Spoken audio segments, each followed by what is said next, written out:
Testing, 1, 2, test. We should be live here, folks. Should be live. Music. All right. Music is right there. All right. Yeah, fine.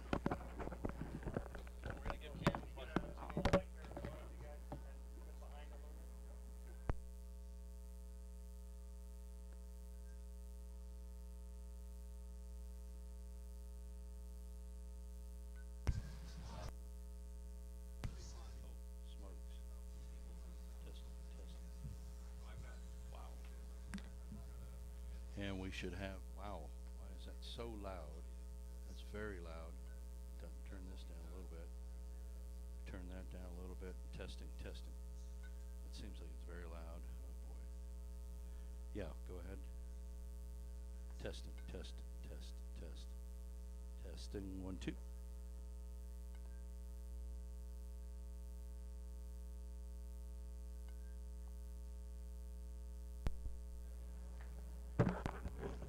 And this should be louder than it is. There we go, that's louder. And that should be loud enough now, folks. That should be loud enough. We'll see. They give me a bio of her. They go, okay, read this. And then they read the bio of the user. She stands up and reads the same exact bio that I just read on it. Oh, smokes. Turn this down to nothing. I'll turn this way down to nothing there. There we go. And if we turn that down, then yeah, okay. Turn that down, turn that way down. Yeah, I can hear you. Yeah. Test, test, test. Turn that up a little bit. We turn that one up a little bit. I guess, yeah. Okay, is that going to be too loud? Okay. And that one's pretty loud, and this one's pretty loud, I guess. Turn that mic up a little bit. Okay.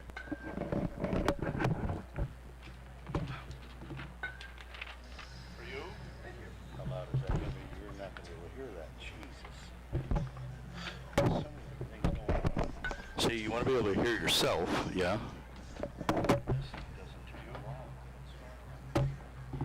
What are you, drunk? Oh, there, that might help a little bit. Oh, we have so many different heating. Is this the same headphones we use last year? No.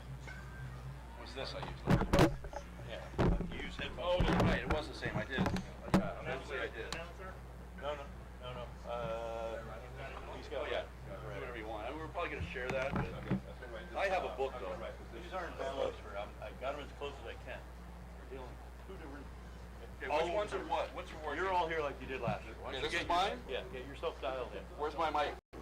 Your mic is right here. Put that in first. Both of these? Yeah, that's what we did last year. Okay. Your mic is over here.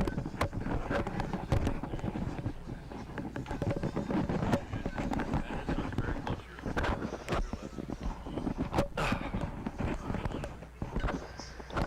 And then I have this on. And this doesn't matter which way? Probably not. Well, it says... probably not. You're probably right. That's your mic volume, and that's your headphone volume, but when you turn your headphones up, you're turning his up. If Okay. his are too loud, he has a separate volume control he's got to turn down. I'll cue him up. All right. All right, so if you say his headphones are too loud, but you love yours, we'll worry about him later. Okay, testing, 1, 2, testing, testing, testing, testing. It's very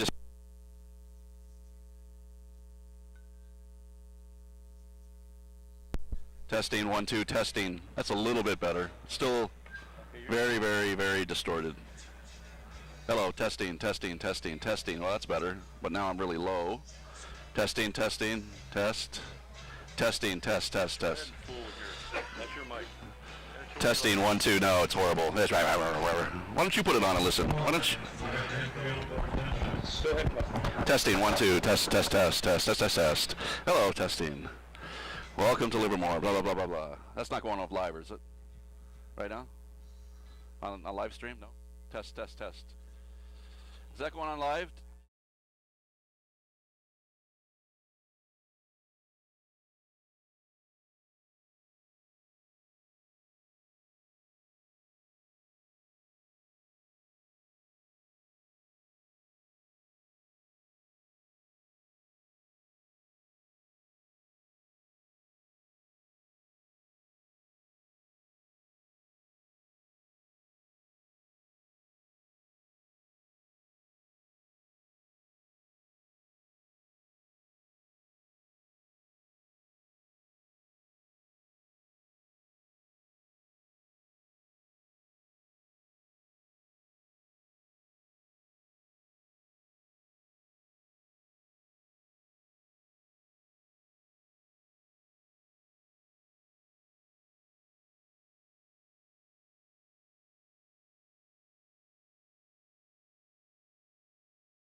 North Korea beat the French team 4-2.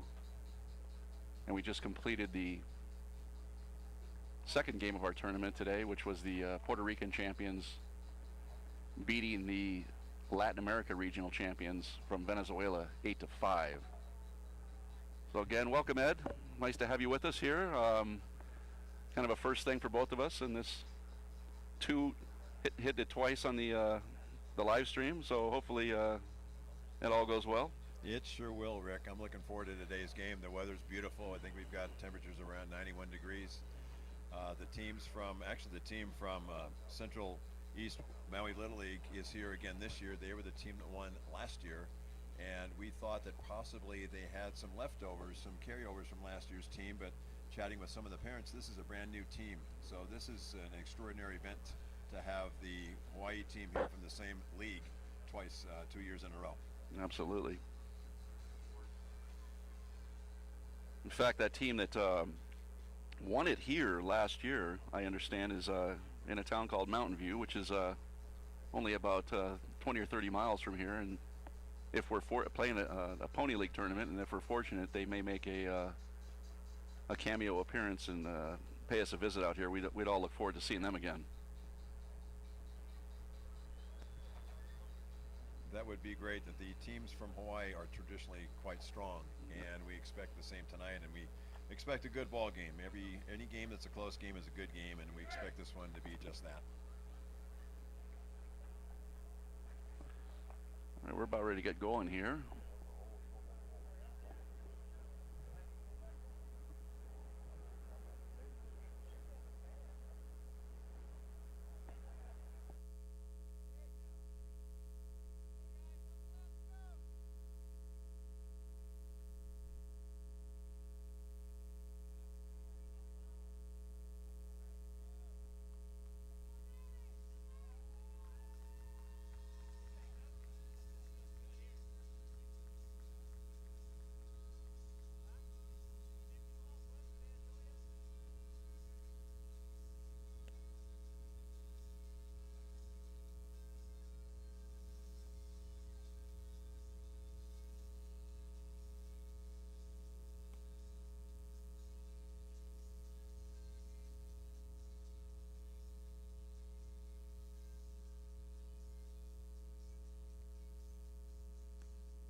Well, sometimes.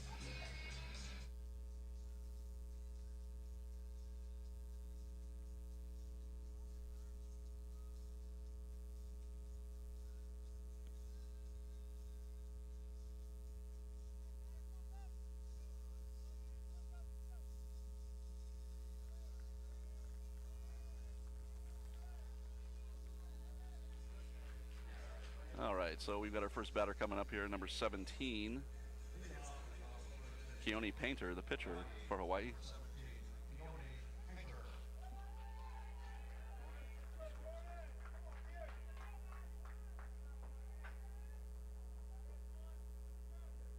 Who we got on the mound here for the Florida team, Ed? Number 16? Yes, Jordan Eggenberger. That's starting right. pitcher tonight.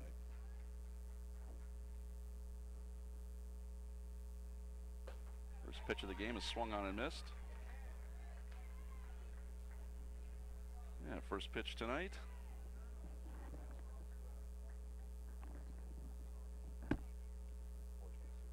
.422.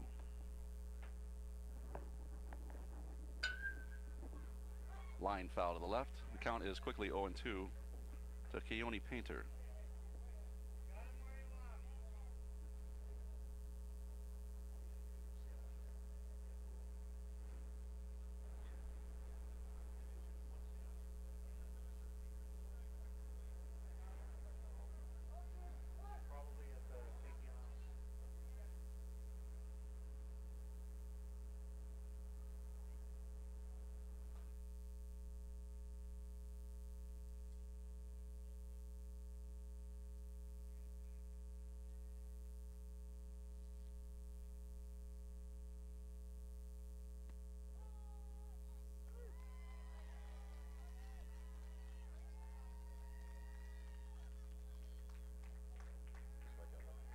Strikeout looking for Painter.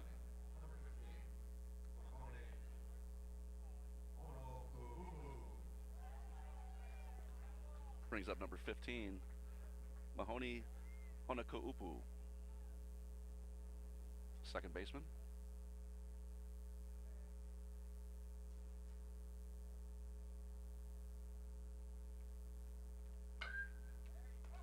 First pitch is fouled off to the right side.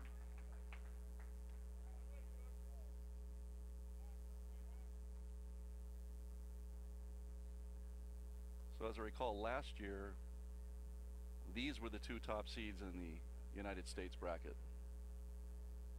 Last year, the Florida team won the opening game, and then Hawaii won in the United States finals to reach the championship game, which they ended up winning. And so I expect both these teams to be quite strong this year.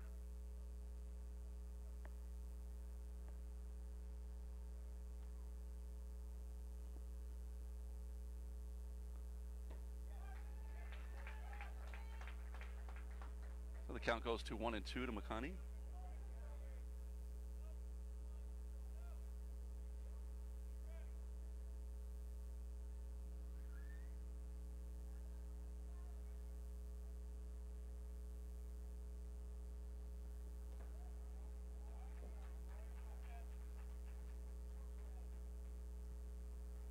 There's a bit of an overthrow by Eggenberger trying to get a little bit more mustard on the pitch. And sometimes when that happens, you lose a bit of control, which happened on that pitch.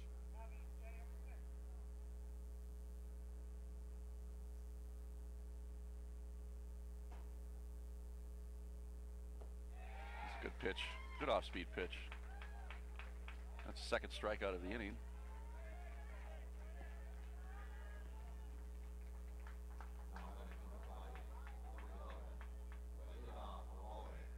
It's going to bring out Bahiva Aloy, the shortstop,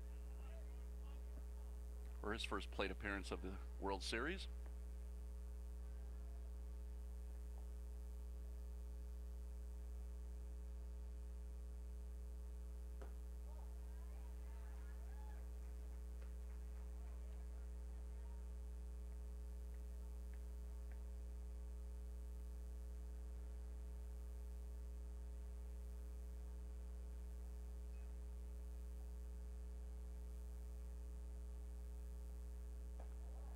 Away a little bit, so it counts now 2-0. You got to figure the very first inning, Ed, World Series, all the way across the country, a little bit. Are the butterflies going a little bit? What do you think? Oh, absolutely. Butterflies probably on both teams.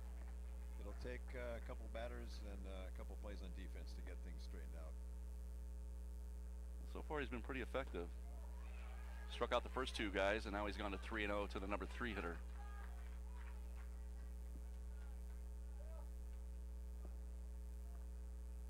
It probably goes without saying that the key to success in beating the team from Hawaii is to keep them off the bases.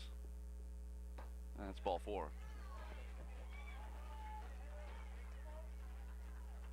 It's going to bring the cleanup batter to the plate, number 22, Matthew Dene, first baseman.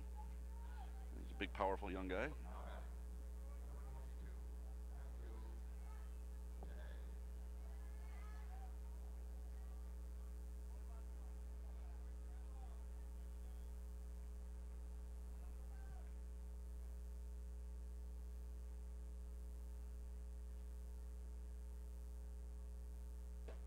Big swing and a miss for a strike.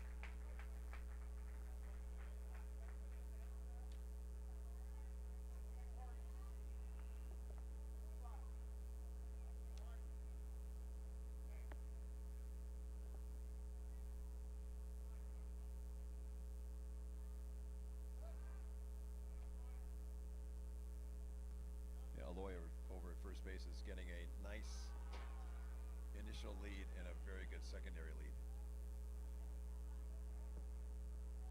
Yeah, you got to figure that they're going to test this catcher for Florida pretty quickly here. There he goes. And he's in there. Eggenberger's high leg kick was a primary factor in that stolen base. Most pitchers, a lot of pitchers at this level, need to learn how to use a slide step in order to cut down the time it takes for them to release the ball again to the catcher. For sure.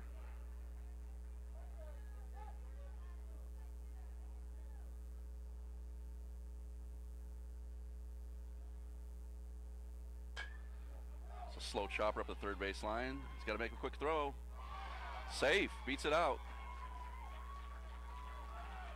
Great hustle by Dene. He really moved well for a big guy. And he beats out that base hit. So an infield hit for him. Aloy moves to third on the play. So Team Hawaii has first and third with 2 outs now. And all of a sudden, after striking out the first 2 batters, Eggenberger's got himself into a little bit of a stressful situation.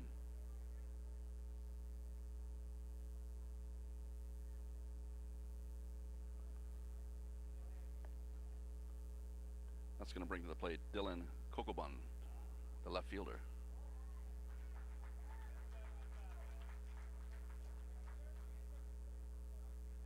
As you see at every level, Ed, sometimes I'm not going to say it's a drop off, but there's a definite change to a pitcher once he gets into the stretch as opposed to the windup, and that might be what you're seeing a little bit here. That's absolutely right. It's interesting all the way up to the major league level. You see that and you hear professional commentators speak to that. Yeah.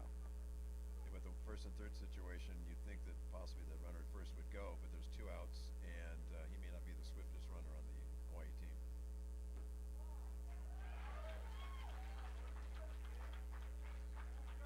So now Eggenberger's gotten behind 3-0, I do believe, right? Is it 3-0?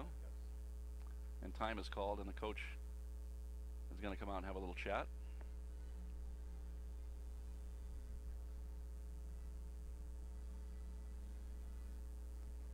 This is not a bad idea at all by the coach to bring all the kids together, to let them know, hey, this is just the first inning. We've got a long week ahead of us.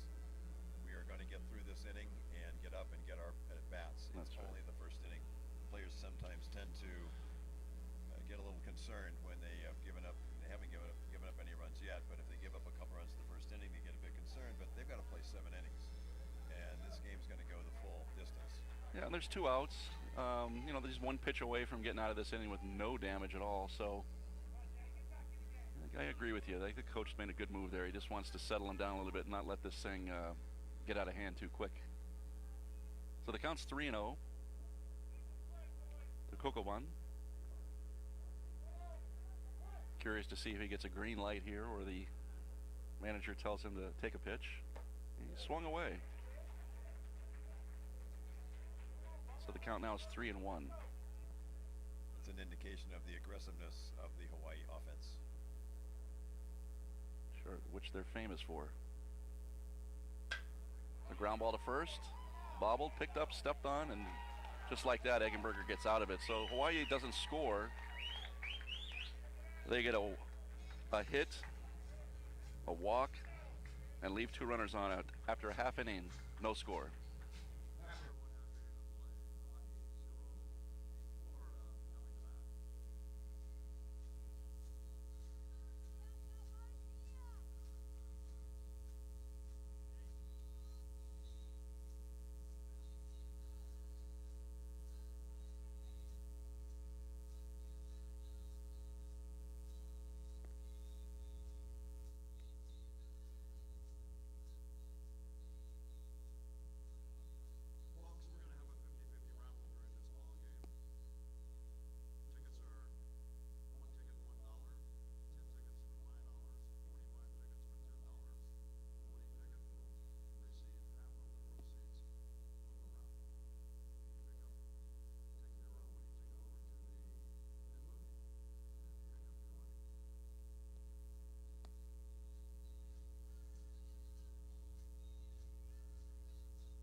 So the starting pitcher for Hawaii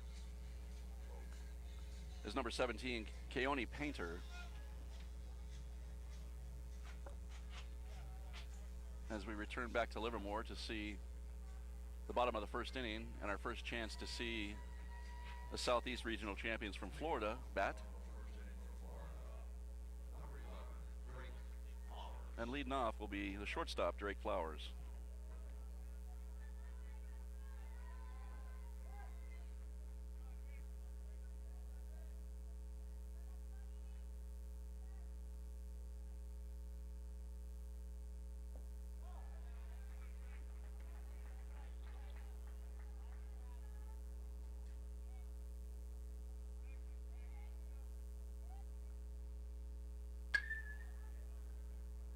Keone Painter, the tall lefty Ed with a very high leg kick. Looks like he's a bit crafty. Haven't seen him throw any gas yet. Sure he's got some of that. There we go. He looks like he can mix it up quite well. Very smooth. I love his mechanics. Yeah. It's 1-2 on Flowers. Ground ball to second. That's eaten up easily. Thrown to first, and he's the first out of the inning. He's going to bring to the plate the left fielder, number 10, Ryan Potorera. One thing that was notable there, the second baseman charged that play and made it quite easy. He probably charged a good 20 to 30 feet to make that a routine play rather than a difficult play. Right.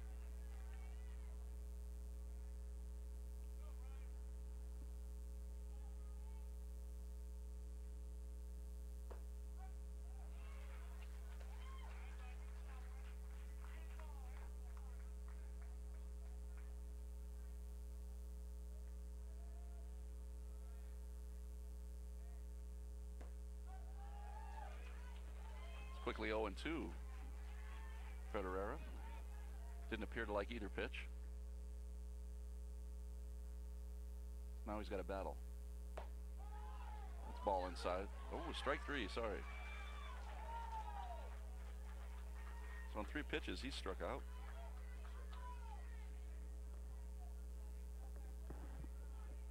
It's going to bring to the plate the pitcher, number 16, Jordan Eggenberger.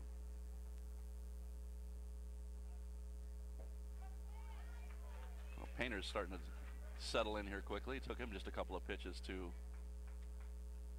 shake off the jitters and get right into his routine.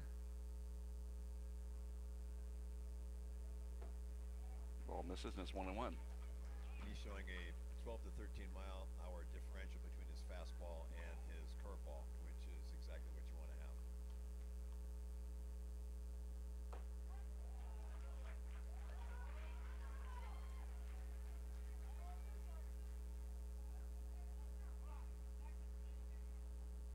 So the count is 1-2.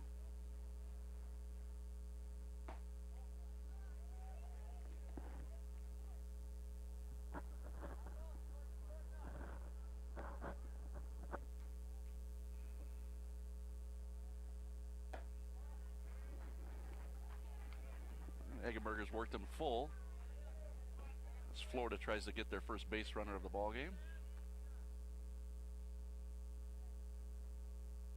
Ball 4, there it is. So he draws a walk, and that brings up to the plate the cleanup hitter, center fielder number 12, Jake Savory.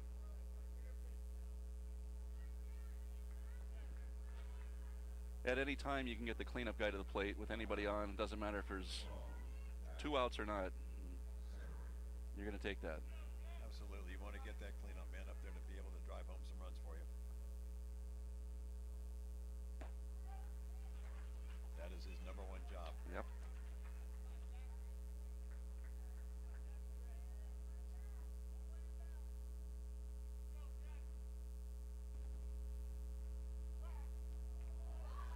Picked off. Eggenberger was caught flat-footed at first base, and that was a great move. And that ends the inning. So for the Southeast Regional Champions, they get no runs on no hits, no errors, and no one left on. We've played 1. In Livermore, no score. Back in a minute.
Back at Max Bear in Livermore.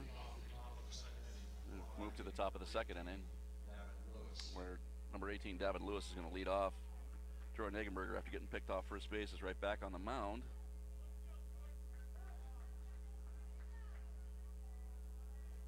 He's got to forget about that and get back to focusing on the task at hand, which is getting his team back in the dugout. You know, Rick, I was watching him, Painter, while he was at first base. Excuse me. Eggenberger. Eggenberger was at first base, and I was noticing he wasn't getting much of a lead, but the move by Painter was so different. It caught him flat-footed, and even though he only had about a 3 to 4 foot lead, he was out by 2 feet, and it wasn't even close to first base. So, kudos for Keone Painter on the fine move at first.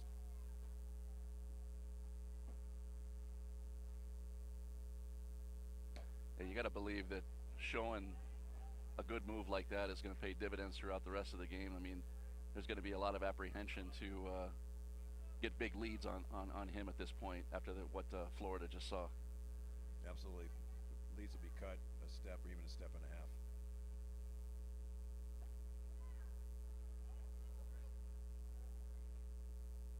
It missed inside. Now the count's 3-1 to the right fielder, Davin Lewis.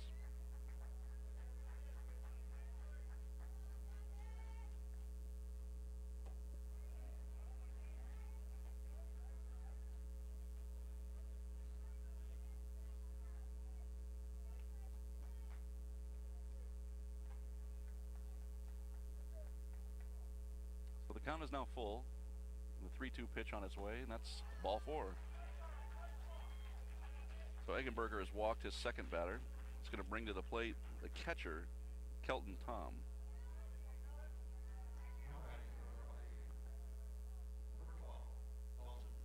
And Eggenberger's right back in the stretch once again. We'll see if Hawaii can capitalize on this inning. Yeah, we'll see if it is actually having much of an effect on him. Moving from wind up to stretch. That doesn't always equate to that, but sometimes it does. Throw down to second. Here's the steal. Safe.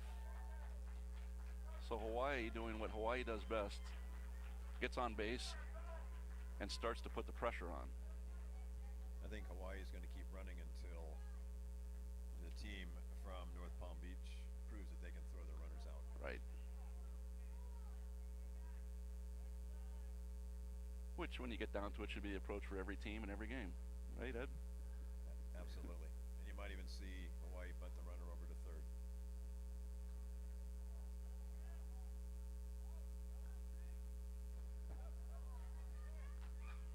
That's exactly what they were doing, and the ball got away, and so he advances anyways. So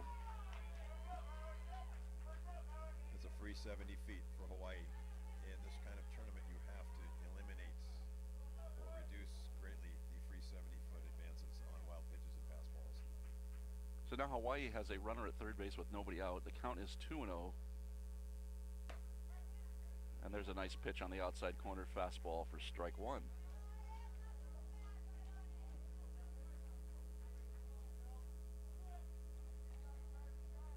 Palm Beach is playing their second baseman shortstop back, so an infield ground ball will plate Hawaii their first run. That's a ball outside. It's 3-1.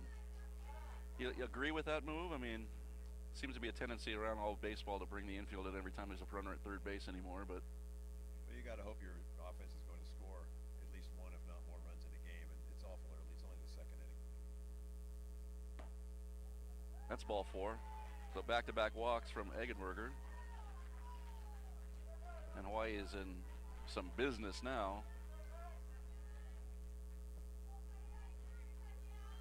Number 21, Andrew Teruya, coming up.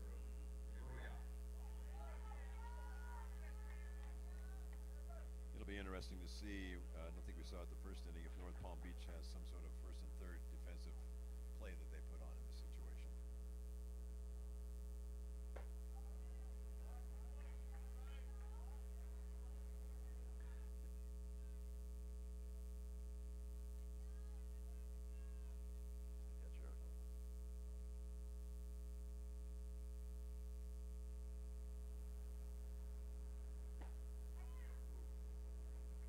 There's a strike.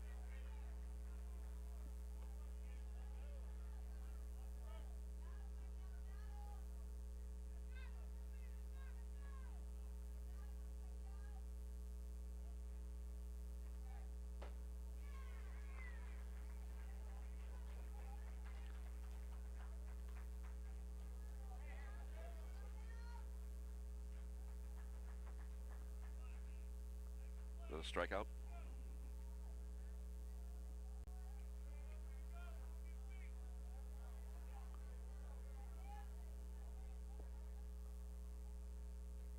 It's going to bring to the plate number 1, Donnell Daniels.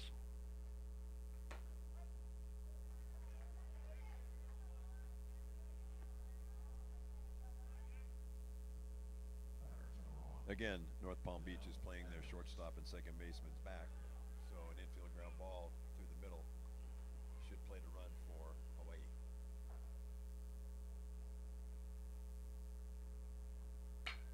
There's a base hit over the shortstop's head into center field. That's going to probably get 2 runs home. The throw's coming all the way in.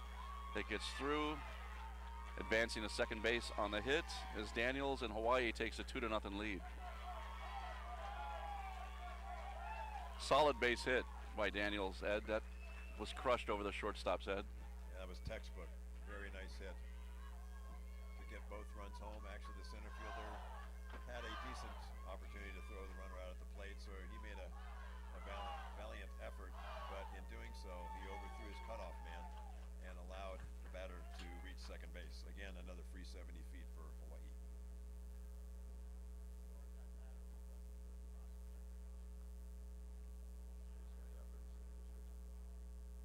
Looks like it might have a pitching change here from Florida. We're going to take a quick break and we'll back to you in a minute.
back at Livermore,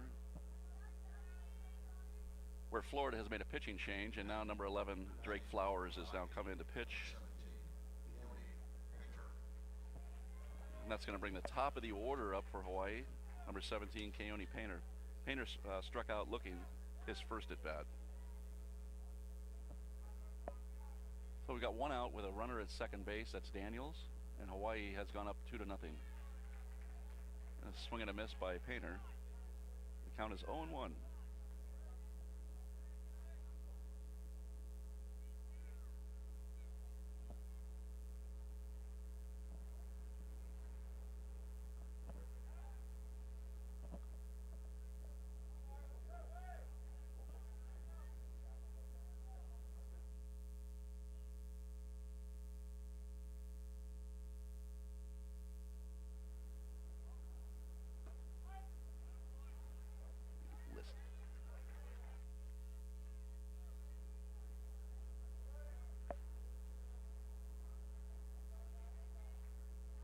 So the count is quickly 0-2 to Painter.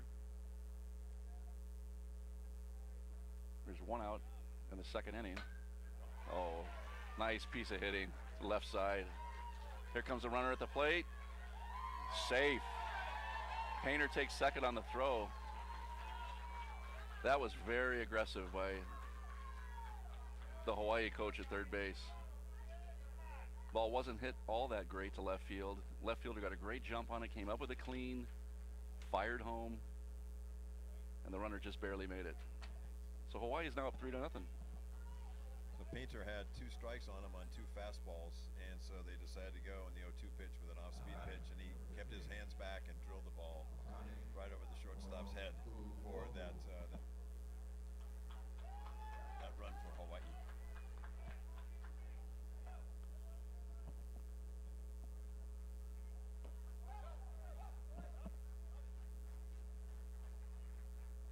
That's going to bring to the plate number 15, Makani Hanakaupu. Hanakaupu struck out swinging in the first inning. First pitch to him was a wild pitch, and now the runner Painter is over at third base with one out.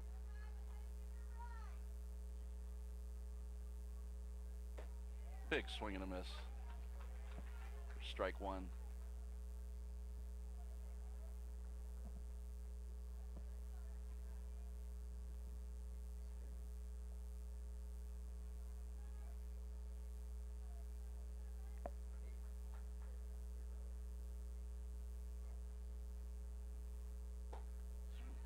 Another fastball for a swing and a miss, and now the count is 1-2.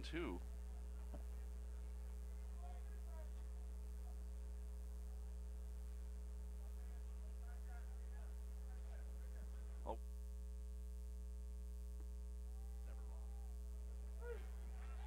Called strike 3. Hanakaupu strikes out again. Second time for him. Bahia Aloy is coming to the plate now. He walked, stole a base in the first inning, was stranded at third. Now there's 2 outs and a 3-0 Hawaii lead. And even with 2 outs, the pitcher from North Palm Beach is going into the stretch to keep the runner as close to third as possible. There's a swing and a miss. Ball gets away. Runner was thinking of advancing. Good job by the catcher to get back and get that quick. And there's the reason they pitched from the stretch. If he was pitching from the windup, that may have been another run for Hawaii. That's exactly right.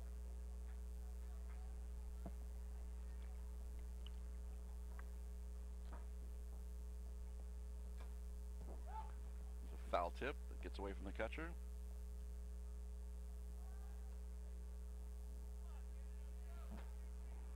And the count now is 0-2 to Aloy, the shortstop.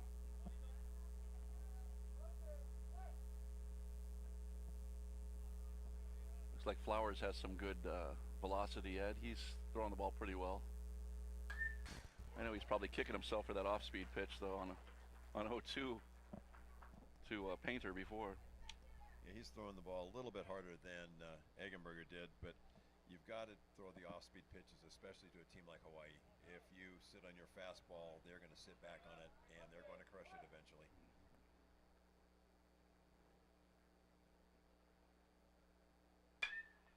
Came sideways there and got him to pop up to the first baseman, who makes the play, and that's the 3rd out of the inning. However, Hawaii scores 3 runs on 2 hits, no errors, and 1 left at the end of 1.5.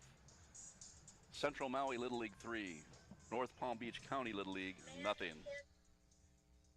After 1.5 innings of play, it is Hawaii 3, Florida coming back. Folks, we'd like to recognize some of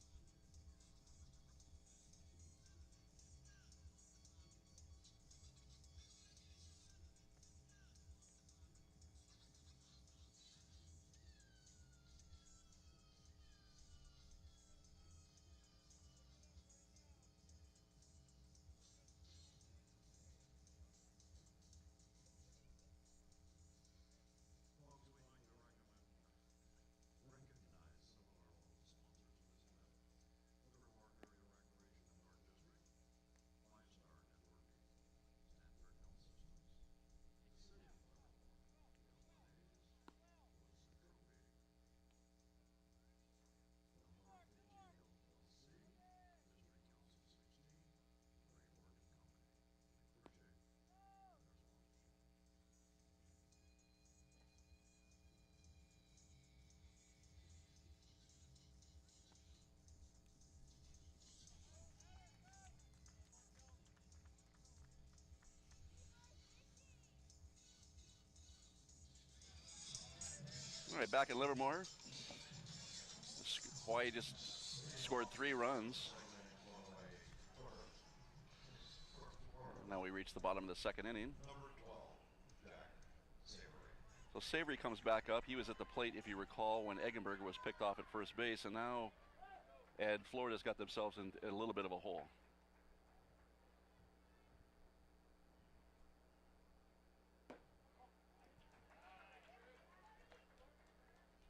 The Florida team could be a little bit more selective. We'll see. They need to get a couple runners on base.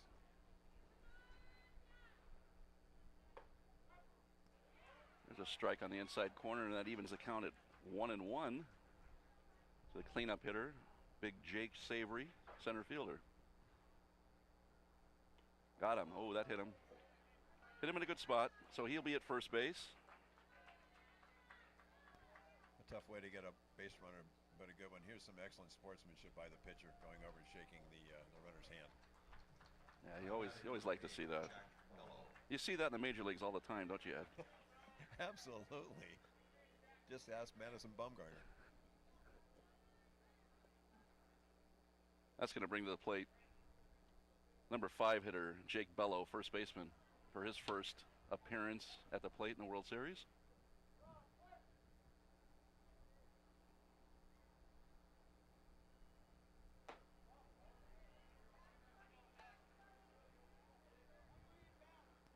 And just noticing Savory's lead at first base is pretty short.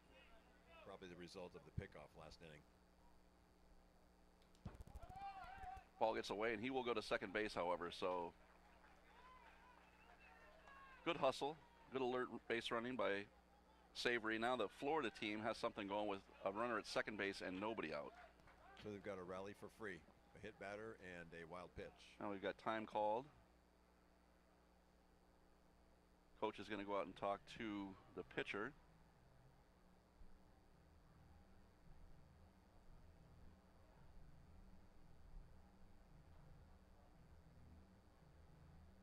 You know, Rick, I always like it at the Little League World Series. They have the coaches mic'd, and you can hear what they're saying to their pitchers and their infielders when they talk. And it's a lot of times incredibly inspirational that they're not down on the kids. They're just trying to get them to do the best they can. Well, you got to believe that any coach that gets his team to this level has, he got him here by stressing positive attitudes. You would hope so anyways.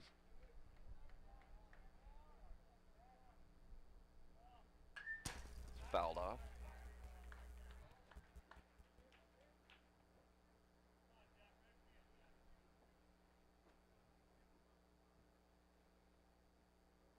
Confidence in this game is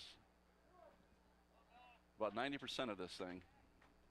And you've got to be able to keep these kids confident in their abilities. However, there's times when they can get distracted. They're 13 years old, and got a feeling the coach probably came out and said, you know, we need to focus on the batter a little bit more than the runner. There's another pitch that gets away from the catcher, and Savory's able to get down to third base, so now Painter's got himself in a little bit of a pickle here. The runner at third base and nobody out. Let's see if Florida can cash in. Ground ball up the middle, caught by the pitcher, and he looks back Savory and throws to first for the out. So good defense there by Painter. That was an excellent play. Excellent play. He took his time, took a quick look at the runner at third, froze him there, and turned and had plenty of time to throw the batter out at first base. Very nice play by Painter. So now Florida's got the runner at third base with one out. That's bringing to the plate Raul Feliz, the right fielder, to see if he can get him in. And unlike the Florida team, Hawaii is playing their infield in. Even with a 3-run lead in only the second inning, they're playing with their infield in. Swing and a miss. Where do you think the mindset is with that, Ed? Why would you do that? You know, Rick, I don't know, because I would not. I would play my infield back because I have a 3-run lead, and I know I'm going to score more runs this game. There's a called strike, and the count's 1-2. It looks like the shortstop's kind of moved back a little bit. He's not as far in as he was a minute ago. Fouled off.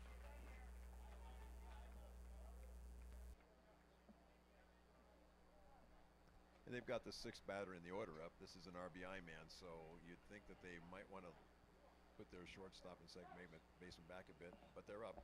Actually, the shortstop's about halfway. Right. Ooh, that got him. So there's another hit batter, the second one of the inning.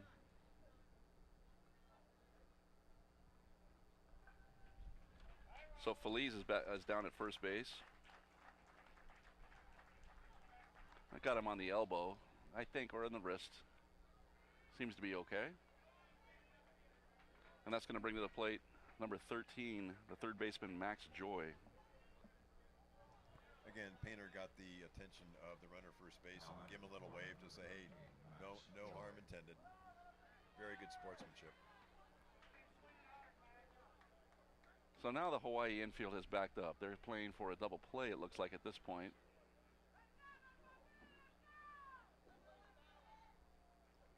And the shortstop and second baseman are in a couple steps and pinched a bit towards second base to try to pull off that double play.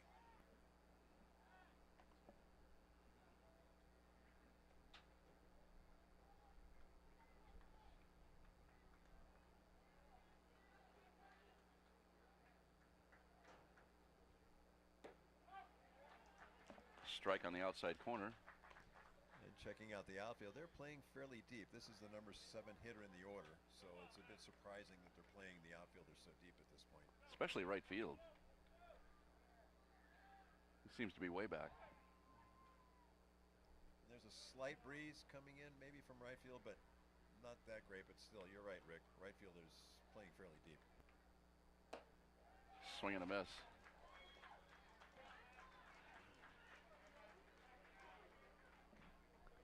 And that takes the count to 0-2. So Joy is in a spot here where he really wants to make contact. He's got to choke up. That ball gets away, and here comes the runner from third base, and he's going to score. So truly a gift run for Florida. They'll take it, and they're now trailing 3-1. On the play, Feliz moves to second base, so it's the little things like that, Rick, that will cost teams runs and eventually games. So Hawaii's got to tighten it up a little bit and see what they can do to keep that runner at second base from advancing. Fouled off. I'll tell you what, Max Joy gets some good cuts up there. He's capable of hitting those outfielders. He's not getting cheated.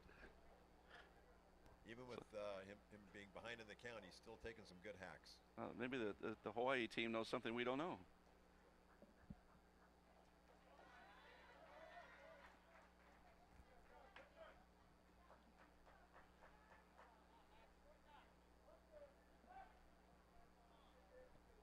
So again, the count's 1-2, and there's one out. Joyce swings and misses. The ball gets away. Throw down to first base. He's out. Runner advances to third. So now there's 2 outs in the inning, but Florida has a runner at third base. Seen quite a few pass balls, wild pitches in this game already from both sides, Ed. I got to just believe that a lot of this is just jitters.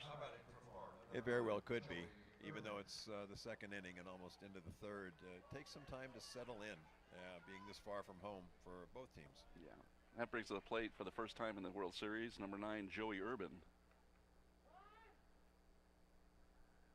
So Urban's in a situation here where a base hit with 2 outs would score another run and would be huge for Florida. And checking the outfields once again, this is the number 8 hitter, and they're playing deep. They continue to play batters deep, not allowing them to hit the ball over their head, but balls could be hit right in front of them. And batters in the lower part of the order, there's a better chance that the ball will be hit in front of them rather than over their head.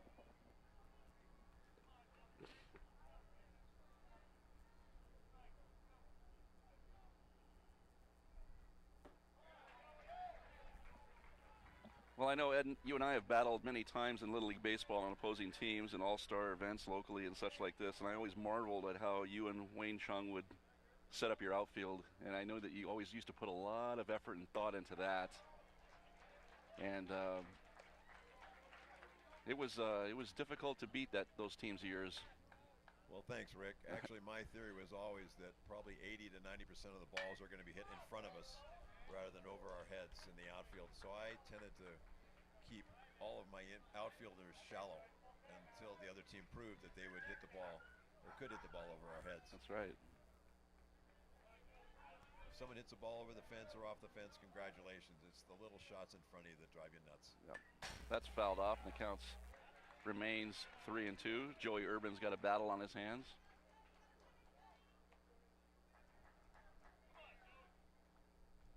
So he's choked up a little bit, and he's looking to make some contact here and get the ball through the infield and plate a second run for Team Florida. And does just that. Right up the middle, base hit. What a huge hit for Parkland, Florida with 2 outs. That was a shot right up the middle. It was an off-speed pitch by Painter. Again, a two strike off-speed pitch by Painter, that on a full count. But the batter kept his hands back and drilled the ball up to the right center area, and now we've got a 3-2 game. So Florida has really taken advantage of what they were given this inning. They've had 2 hit batters. Both of them have scored in the inning.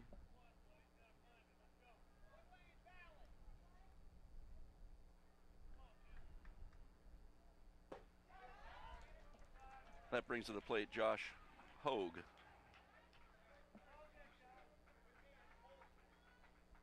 And Rick, good teams will capitalize on the other team's mistakes. Yeah, and every team in this tournament is a good team. And that's not to say that every team is always going to capitalize on those 2-out situations, but when you look at statistics, often they do. Urban was running on that pitch, and Hogue fouled it off, so the count now is 1-2.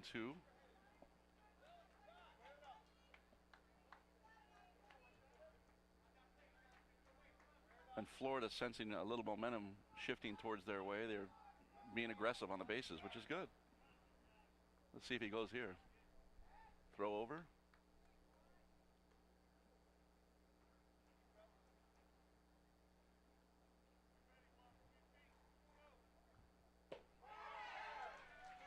Strike 3 called, and that's going to end the inning. However, Florida comes back with 2 runs of their own. 2 runs on 1 hit. No errors and 1 runner left on at the end of 2 complete. Hawaii 3, Florida 2. Back in a minute.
Leading off the top of the third inning for Hawaii, number 22, Matthew Dene.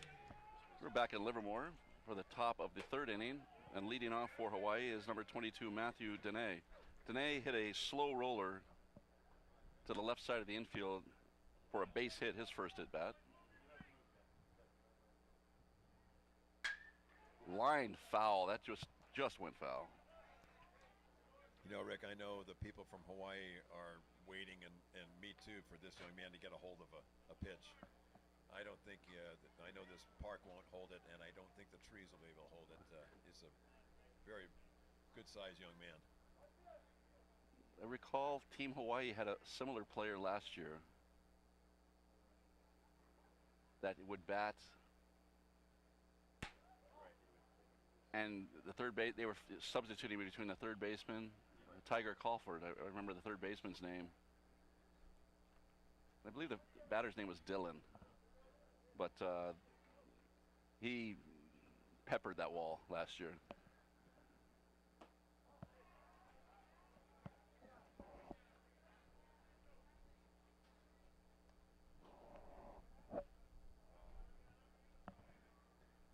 So the count's 2-2 to Dene. Grounded to third hard, picked up, thrown to first, and that's the first out of the inning. Nice play by the third baseman over there for Florida.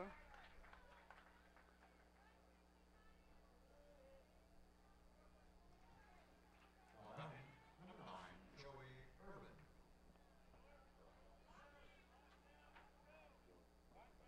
Wrong. That's going to bring to the plate third, number 9, Dylan Kokobon. That's number 9, Dylan Kokobon.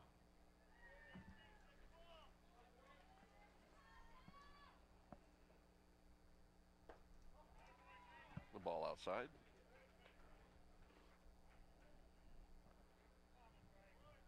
Kokobon grounded out 3 unassisted his first time up. That ended the inning in the first inning.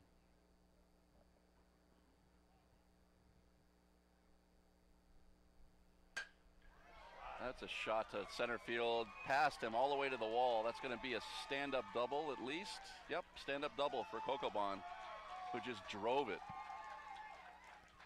Nice piece of hitting. After that first pitch curveball, he sat back and waited for the fastball. At this level, it's unusual for a pitcher to throw 2 off-speed pitches to begin an at-bat. So he sat back, found the fastball, and drilled it to the fence. Nice piece of hitting.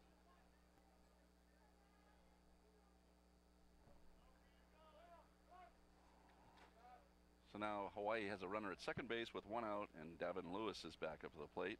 He walked his first time up and scored on the hit by Daniels.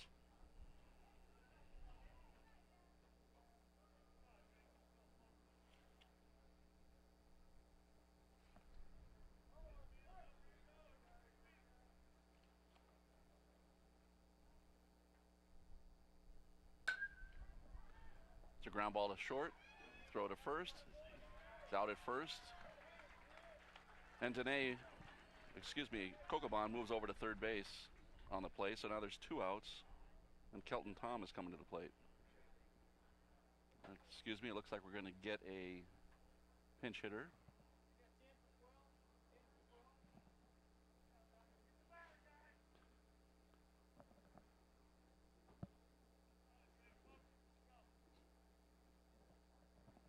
So coming into the game to hit now is number 10, Jake Cantero.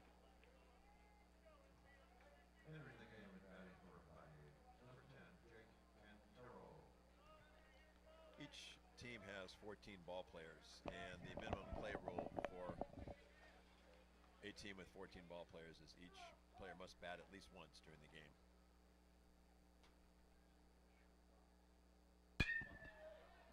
It's fouled off to the right.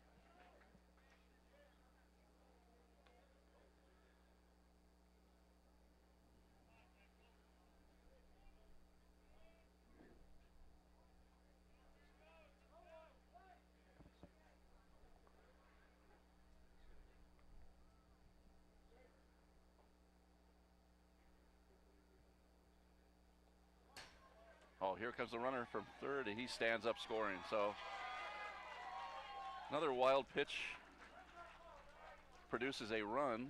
Both teams have had a few of these. And so Kokobon scores.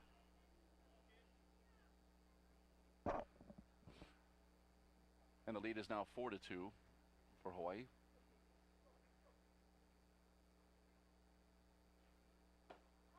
There's a pitch for a strike.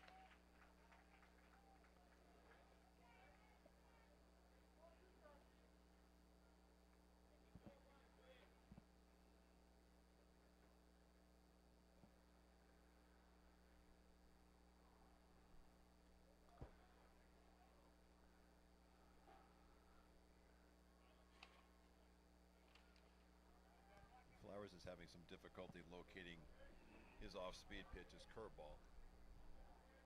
And the difficulty there is if you depend on your fastball, you'll end up just throwing batting practice to the other team. And you do not want to do that to Hawaii.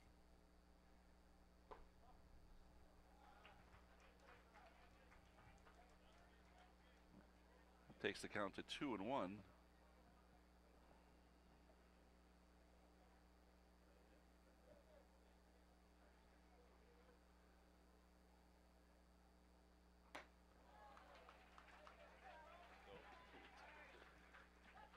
It wasn't 2-1, it was 3-2. And that's a strikeout. So Quintero goes out on strikes. Hawaii scores a run on a double. And going into the bottom of the third inning, Hawaii leads Florida 4-2. After 2 half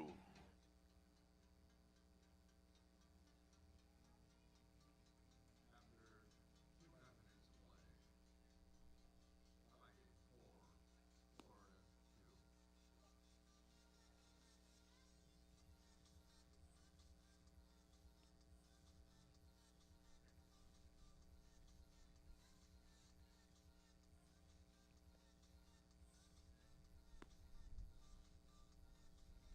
2.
back in Livermore.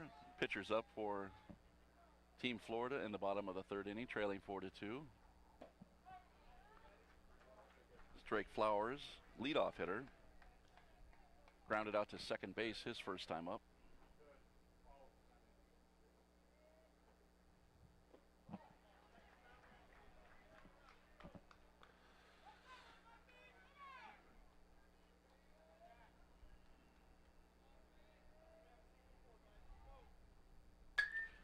So Painter on the mound right now, Ed, is going to try to do what he was unable to do in the last inning, and that's throw a shutdown inning for Hawaii.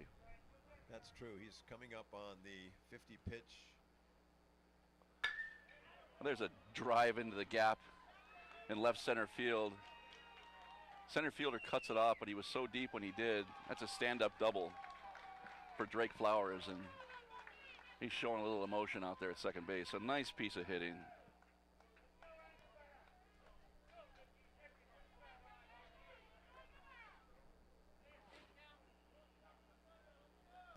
As I was mentioning, the pitch count for Hawaii is getting to the 50 pitch threshold. At 50 pitches, the pitcher needs to have 2 days off between pitching assignments.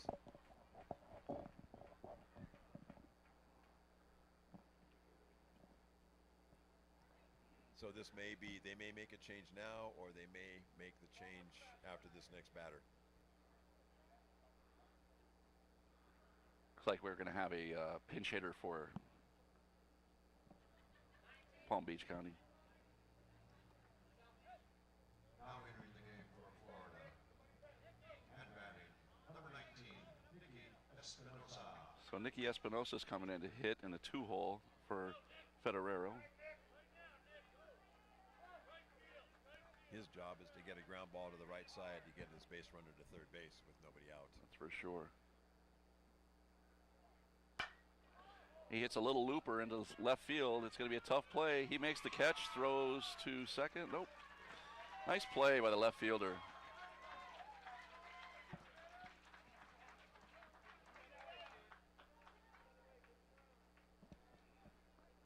And that's the first out of the inning.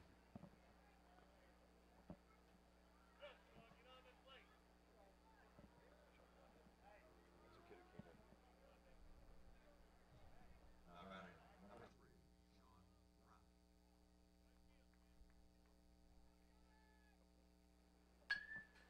Sean Brown. That's going to bring to the plate for the first time today, number 3, Sean Raff. Raff came in and replaced Eggenberger when Eggenberger left the game as a pitcher last inning. So he sees his first plate appearance of the World Series and fouls the first pitch off. Pickoff to second base. Oh, great move, almost got him. What made that play almost a success was the quick feet of the pitcher. That was an excellent move to second base. Swing and a miss by Raff. Chased a high fastball out of the zone, and that takes the count to 0-2.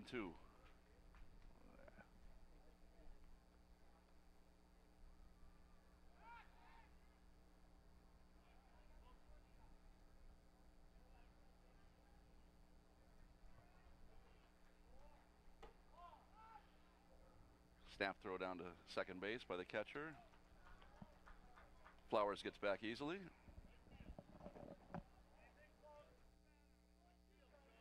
The team from North Palm Beach is learning you need to keep yourself on your toes when you're on the bases against Hawaii.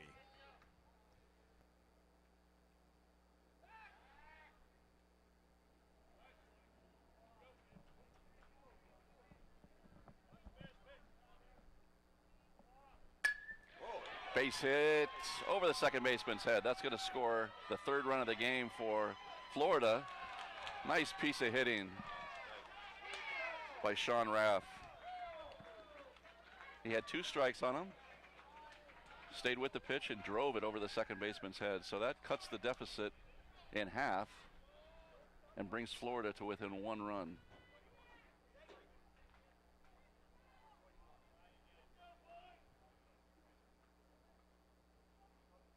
Time is out, and Hawaii is making a change. It looks like they're going to make a pitching change.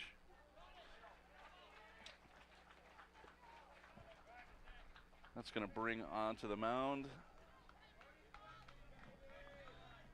number 8, Zachary Pasquale. And we'll be back after this commercial break.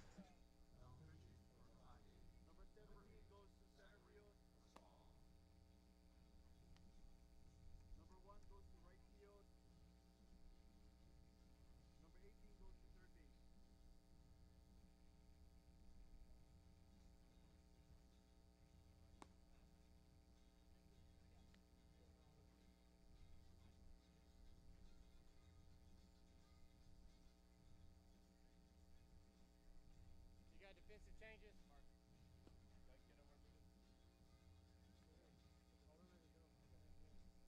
You got all defensive changes? He's only got one sub. He's going in 8 for 21. Okay? One more.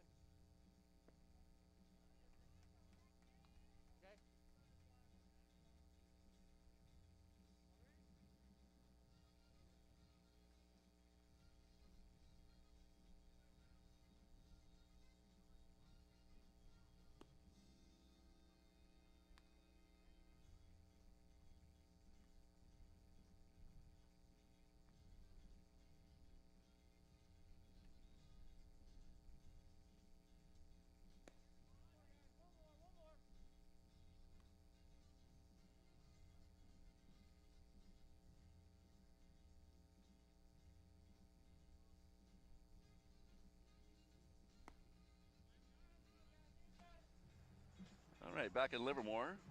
Hawaii has just made a pitching change.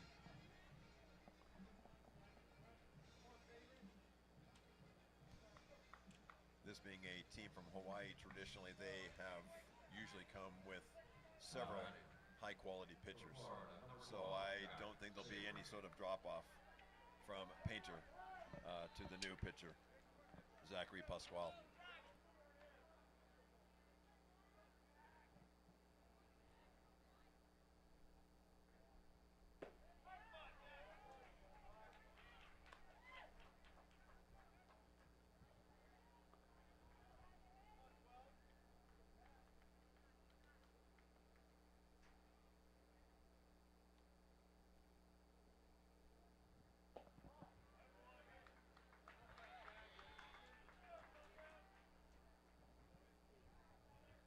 At the plate for Florida's Jake Savory, the center fielder, was hit by a pitch in the second inning and scored the first run for Florida.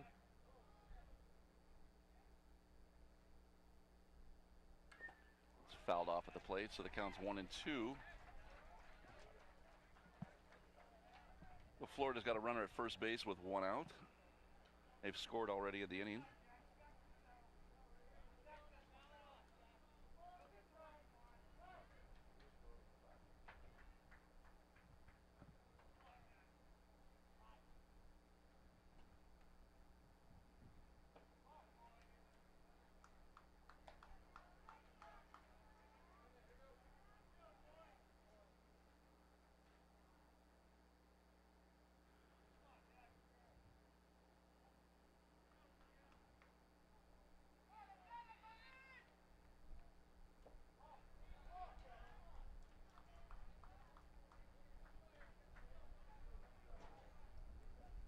Well, Rick, it'll be interesting to see in this 3-2 pitch with 1 out whether or not the Palm Beach team sends their runner at first base. But a series of signs going on from the third base coach. There he goes. That ball's inside. That's ball 4. So Savory draws a walk. He's on base for the second time in this game. That's going to bring to the plate number 8, Jack Bello. Now batting number 8, Jack Bello. Bello grounded back to the pitcher his first time up in the second inning. But Florida has runners at first and second now with 1 out.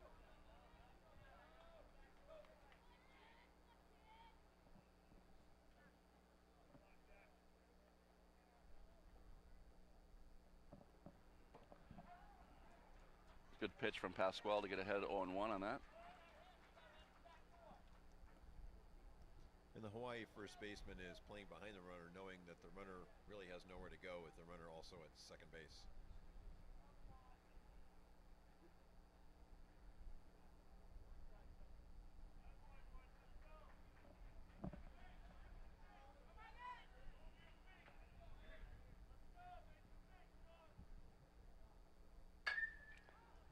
Fouled off to the right side.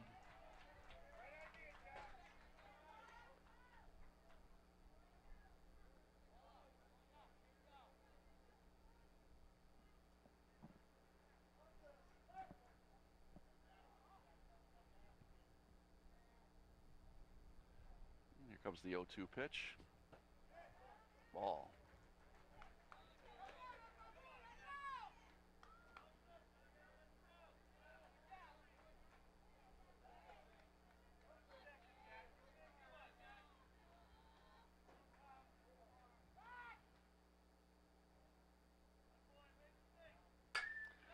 Little looper over second base. That's going to fall in for a base hit. Here comes the runner from second base, and we got a tie ball game now. 4-4. Boy, Sean Rapp had an excellent read on that ball. As soon as it was hit, he took off from second base and scored easily. Instead of waiting to see if the center fielder would catch the ball, he noticed it was going to drop. An excellent read and an excellent piece of base running by Sean Rapp. And we have a brand new ball game, 4-4.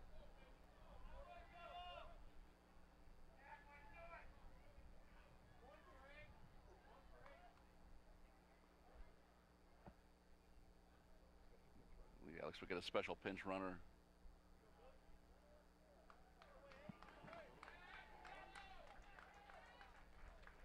Billy Reed's going to come in and run for Bello. All right, first base, Jack Bello. Number 1, Billy Reed. And that's going to bring to the plate Raul Feliz. Feliz was hit with a pitch in the second inning and scored the second run for Florida.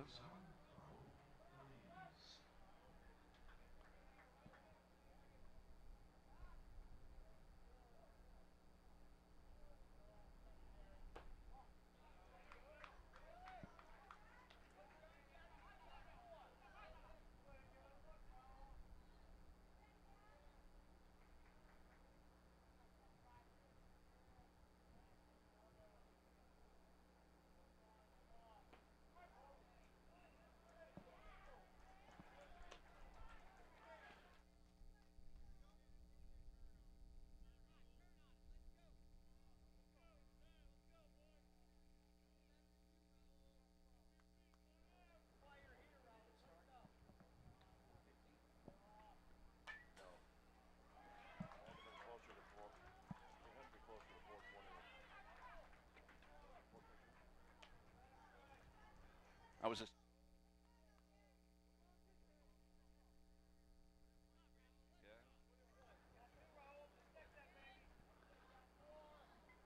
got a 1-2 count on Feliz, a foul ball. That would have been definite problems for Hawaii had it stayed fair. Well, that would have scored a run, at least one, depending on Billy Reed's speed at first base, and I've got to imagine that he's got a little bit of it. And again, the Hawaii outfielders are playing so deep, Yeah. that would have been trouble.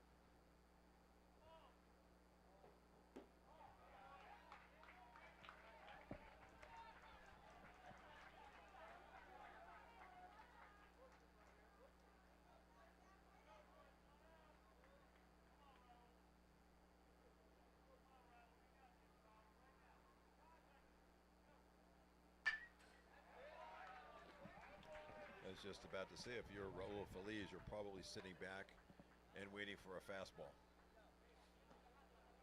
Yeah, Feliz is battling.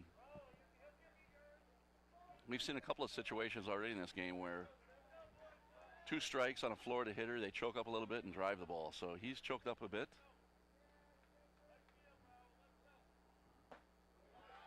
It's a ball. And you know, Ed, that's just a testament to pretty good coaching. Absolutely, this young man is very patient. He's looking dead red for a fastball right now. He's got the count full, so he's battled him to a full count, and we'll see what happens here. It's ball 4. So great at bat by Feliz.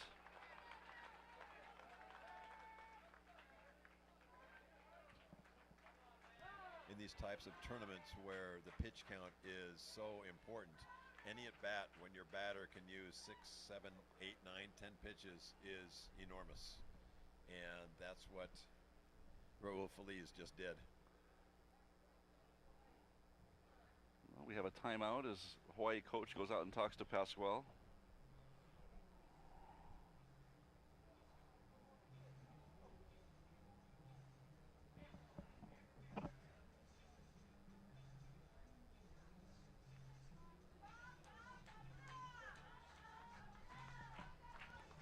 Now North Palm Beach is in real good shape with the bases loaded, 1 out.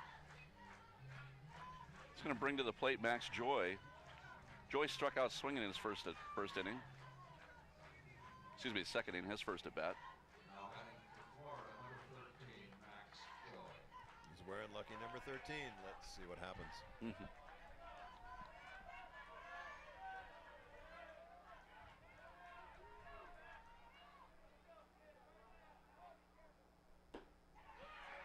Big swing and a miss by Joy. That's the kind of swing you want on the first strike. Don't hold back, give it everything you got.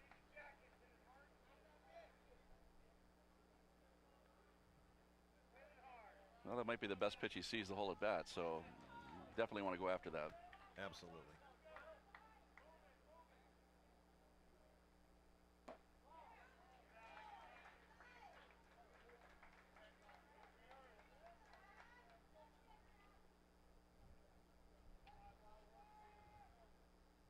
So Florida in a position right now to put a little heat on Hawaii.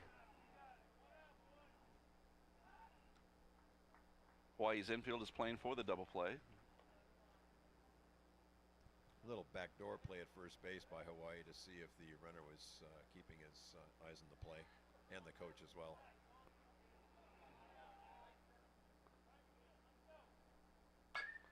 Ground ball foul. I'm a little surprised Hawaii is not bringing the infield in, considering they did it early in the game when they were ahead 1-0. Figured that they would want to cut down that run at the plate. Maybe they feel like they could still get a force out on a ball hit in the middle of the infield at the plate. Boy, that one almost hit him. Yeah, you're right, Rick. It's interesting to see what they're doing. Also, the shortstop and second baseman are fairly wide from second base, and it would be pretty difficult to pull a double play with them being so far from the base. The ball gets away. Here comes the runner from third. Safe, scores. Yet another run scores on a pass ball wild pitch. We've had 9 runs scored in this game, and I've got to guess that we've probably had at least half of them score in that fashion. So that gives Florida the first lead of the night for them, and they're up now 5-4. And you've got to bet that the other teams and coaches are here watching this game and taking this all in to try to find the weak points on both of these teams should they play them in the week ahead.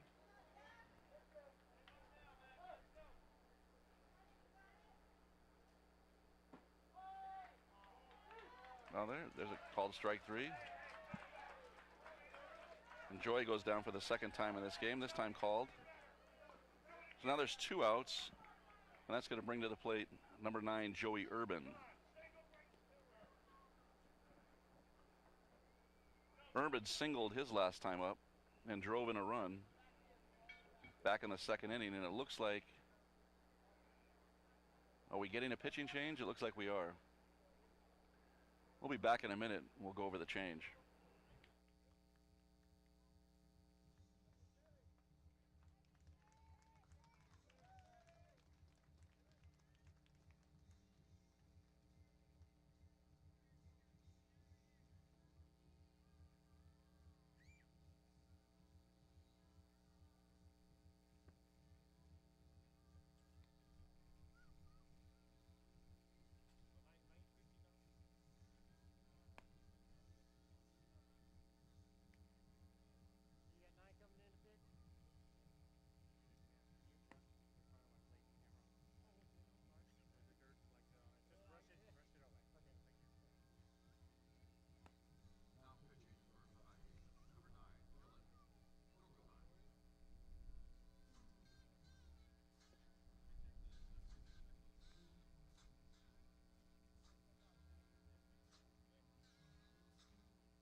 back in Livermore.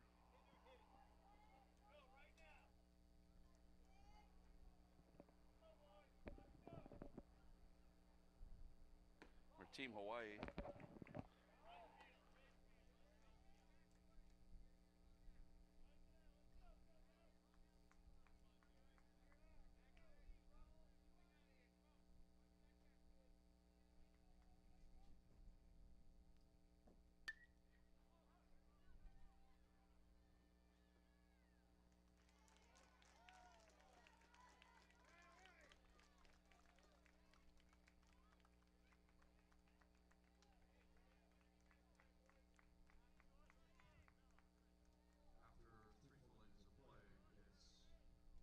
it's Hawaii 4, Florida 5.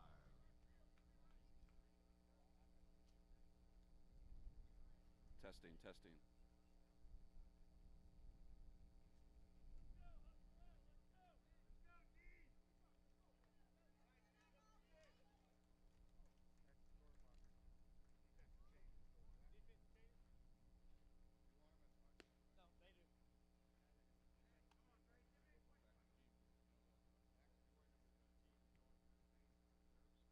Testing. Testing, 1, 2. You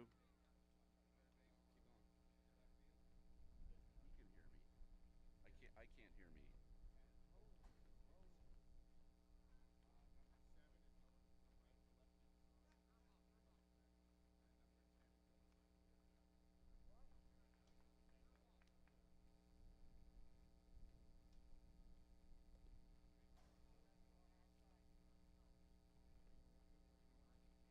Go, guys. Go down.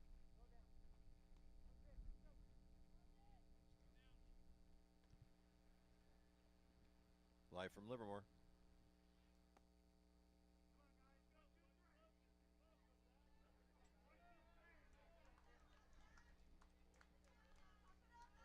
All right, back in Livermore, a little technical difficulties.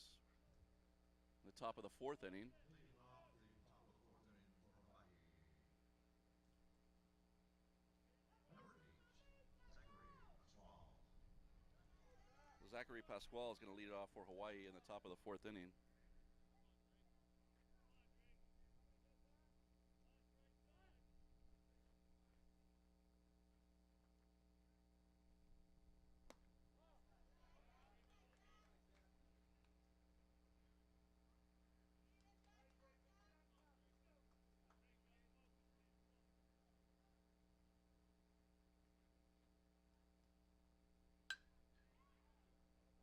On the right field line, foul.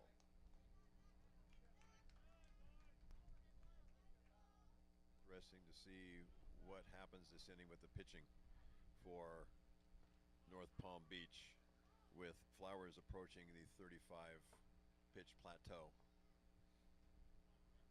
First of all, he's pitching quite well. Second of all, it's a very close game.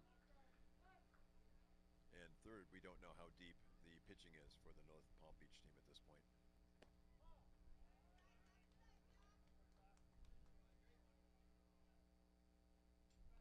Well, I had a chance to spend a little bit of time with the team Friday when they got into the hotel. Talked to the coaches and the players, and I can tell you that they're pretty deep pitching wise.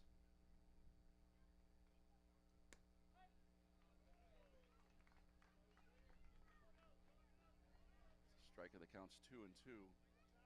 So again, we're in the top of the 4th inning with nobody on, no outs, and Florida leading 5-4.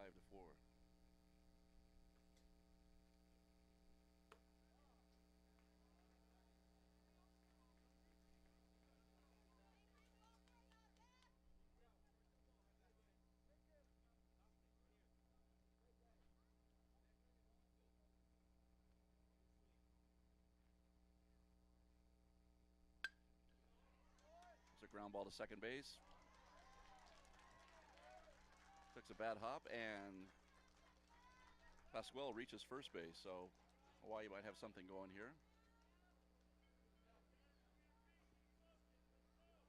That's going to bring to the plate Donnell Daniels. Daniels, if you recall, Number 1, Donnell Daniels. had a base hit in the 2nd inning and had 2 RBIs.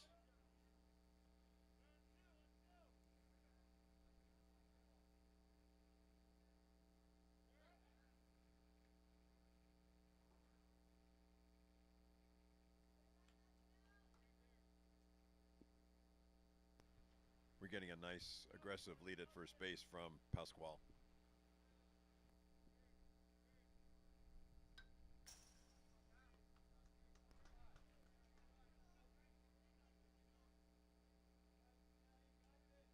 Bunt attempt by Daniels is fouled off.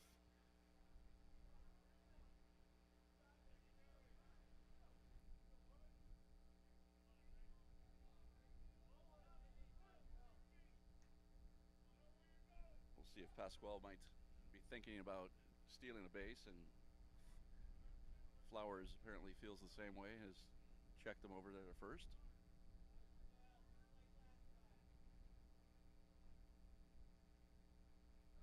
Throws over again. One thing that young ball players sometimes have a hard time grasping is the fact that when you're bunting, you need to bunt only pitches that are strikes. Don't bunt at balls because you're just helping the pitcher to get yourself out. There was the bunt attempt and the snap throw down to first base. As Daniels did right there in the high pitch, he pulled the bat back wisely.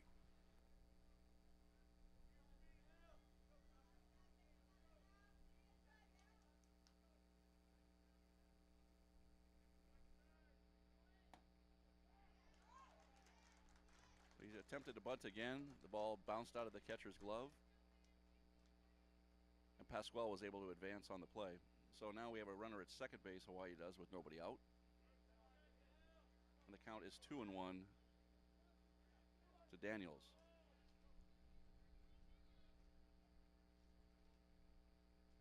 Bunts again. That's a great bunt on the third base line. It's going to be tough to get him. Got him. Great play by Flowers. I didn't think he had any chance to get him, Ed. Well, that was a great bunt and an incredibly good play by the pitcher to not only pick the ball up, but turn and set up straight to first base and make a nice throw to first. But it does move the runner to third base, who's only 70 feet away from tying the game up. And less than 2 outs is the key. So that's going to bring the top of the order up. And that's going to bring Keone Painter to the plate. Painter has struck out looking and singled. And he's knocked in 1 run today. Big swing and a miss, strike 1.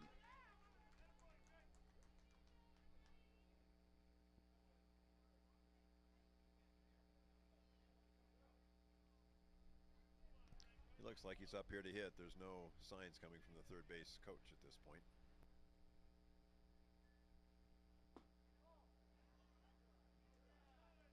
There's a ball outside that evens the count at 1. And the runner at third base is using very good running skills. He's taking his lead in foul territory, and then when he retreats to third base on the pitch, he's going back in fair territory. Another big cut. Swings right through it. Got a tip of that one, however, and it's 1-2. So Painter needs to show a little discipline here, maybe shorten the stroke up, choke up a little bit, make some contact. Florida team is conceding a run as they're playing their infield back. It's fouled off. Yeah, Rick, it's interesting looking at the different philosophies of the infield in and infield back. Even as you pointed out with Hawaii early in the game, they had the infield in, and middle of the game they leave the infield back. At this point, the team from North Palm Beach has left the infield back. I think that just goes to coaching philosophies, how they feel that their team has possibly handled previous situations where they've either brought the infield in or what have you, and it may not have been successful. So you start to get the idea that you don't want to do that sometimes. Swing and a miss. Painter goes down. That's a huge out for Flowers. That's the second out of the inning. And at that point, North Palm Beach was agreeing to give up a run just to get an out and to keep the game would still be tied. And it turned out very good in there for them, rather, with the strikeout. That's going to bring to the plate number 15, Makani Mahakapuku. Makani Hunukupu. Unukapu. Unukuapu.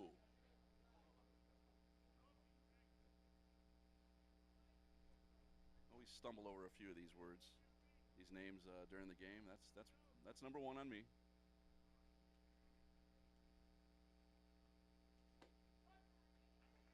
So now there's 2 outs, a runner at third base. Flowers is pitch away from getting out of this inning unscathed.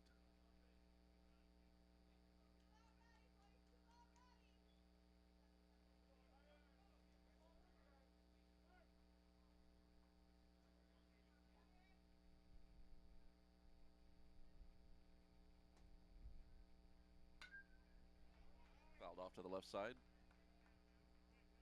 And the count is now 1-2.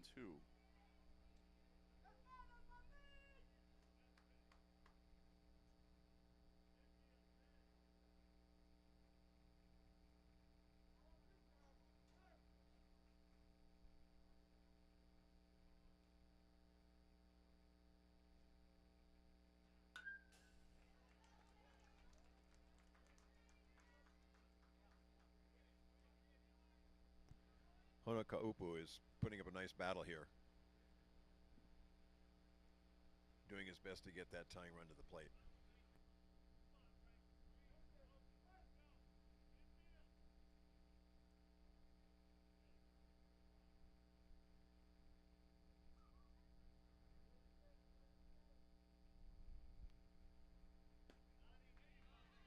One-two pitch misses just outside. That takes it to 2-2.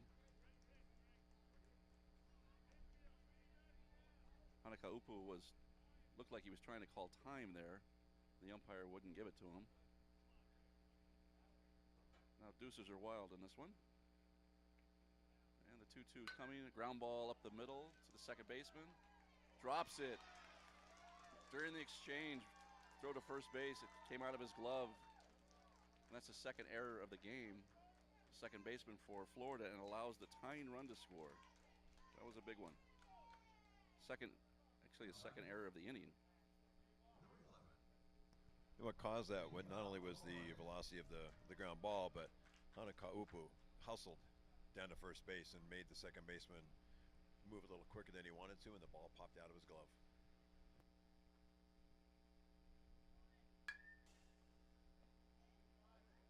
Hanakaupu was running on the pitch.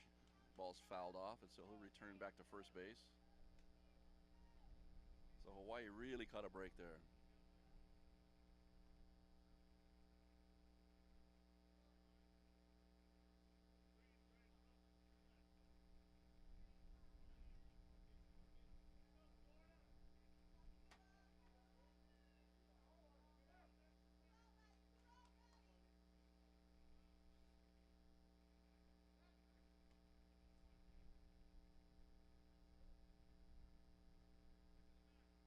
Feel for Flowers there in a sense. He got the ground ball he wanted to. That was going to end the inning with no runs scored. He's got to bear down now and battle back, pick his teammate up.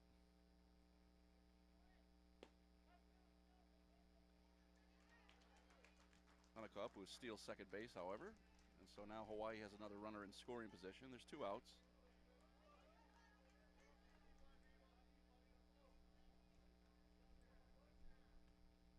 The count is 1-1.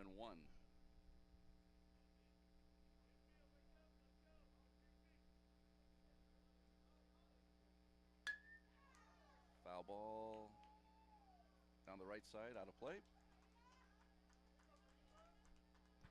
Flowers is doing a nice job of focusing on the batter. Regardless of where your base runners are, he's got 2 outs, and all he needs to do is focus on getting this batter out, and that runner on second's not going to score.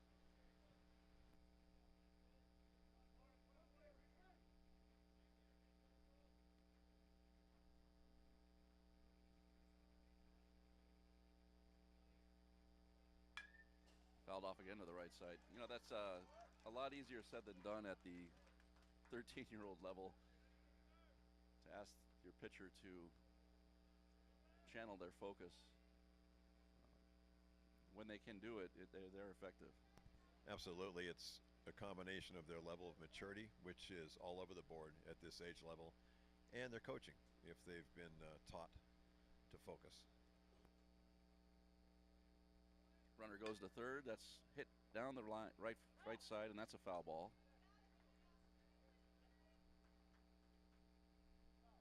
So Hanakopu is being quite aggressive on the bases.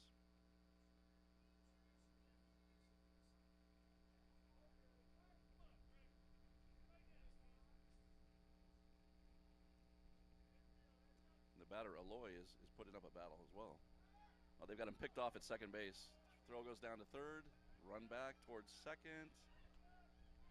Runs back towards third and throws it away and gets him. Nice.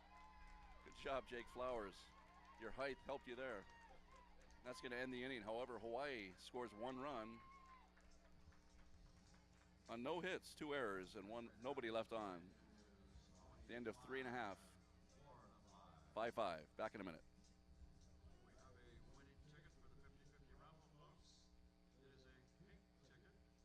It is worth $138 to the holder of that ticket. The number is 619076. 619076. $138. Take your ticket to the pin booth, present it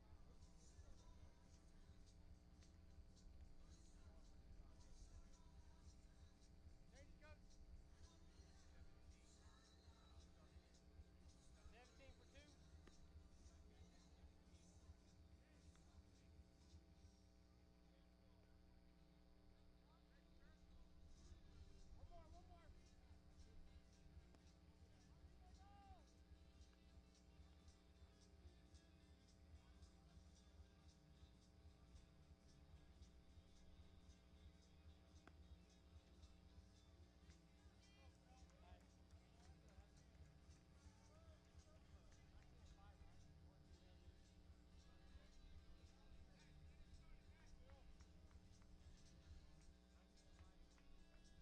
$138. Change it, coach. 17 for 2. One more. All right, back in Livermore for the bottom of the 4th inning and a 5-5 tie. Florida's going to send up Leading off the bottom of the 4th inning for Florida, number 17, Max Irolino.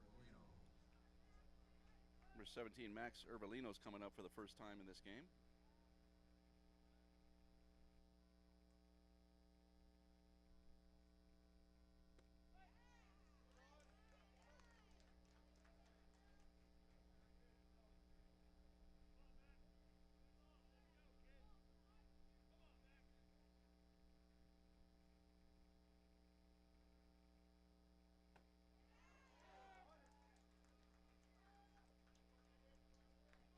Quickly 0-2.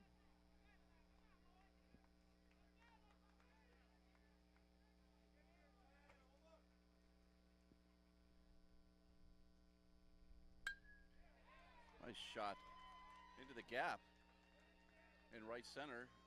Ervelino's going for 2. There's going to be a play at second. Safe at second base. Good slide, good hustle. Rick, I was just about to say that Ervelino is doing one of the toughest jobs in baseball, and that's coming up to pinch hit after sitting on the bench for 3.5 innings. And what does he do? He lines a double to right center field. That's an excellent job of hitting. Forgot to note that Dylan Kokoban is now the pitcher for Hawaii, left-hander.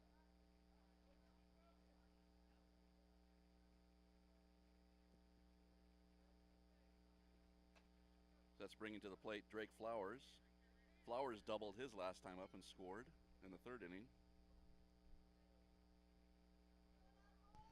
This is a potential big lift for North Palm Beach with their number 9 man coming in with the double and bringing up the leadoff man, potentially drive him home.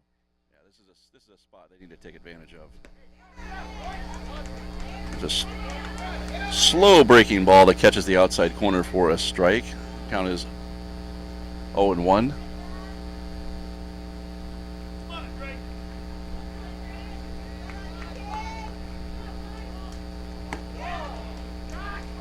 Same pitch, but misses outside for a ball, and the count is now 1-1 to Flowers.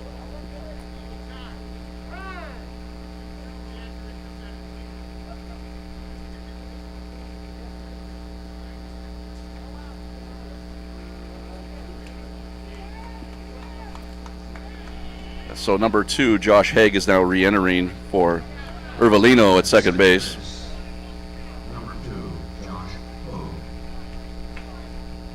Probably putting a little bit more speed out in the base paths.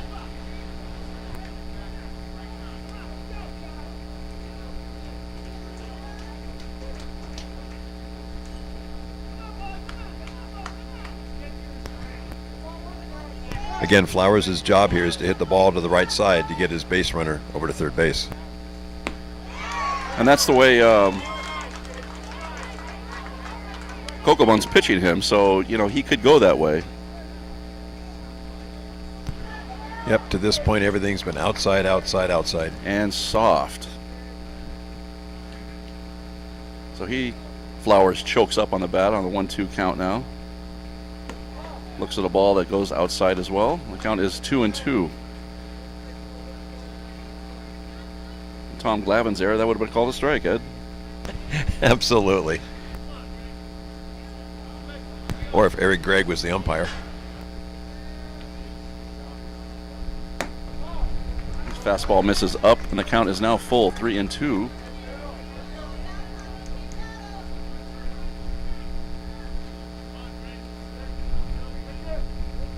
So Drake's looking for a pitch to hit here. Kokobun doesn't want to walk him, and he does just that, though. So now we have runners at first and second and nobody out.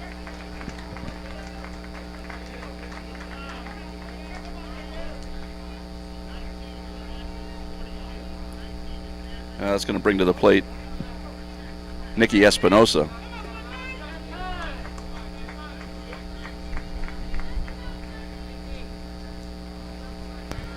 And with runners on first and second and the number 3, 4, and 5 batters coming up,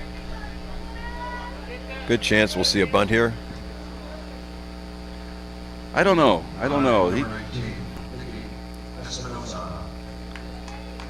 Espinosa might be considered a bit of much of a power guy to do that. We'll see, though. It's possible. He looks like he wants to bunt, though. Ed, what do you think? Oh. I think he's just lining the pitcher up. Again, Hawaii is playing behind the runner at first base. Infield looking to turn 2.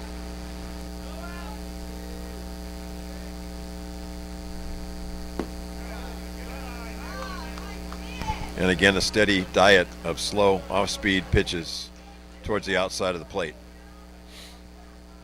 Yeah, this is quite a contrast to the previous 2 Hawaii pitchers, and that's, I'm sure, lending to the manager's strategy to get these kids off balance a little bit with a lot of slow stuff.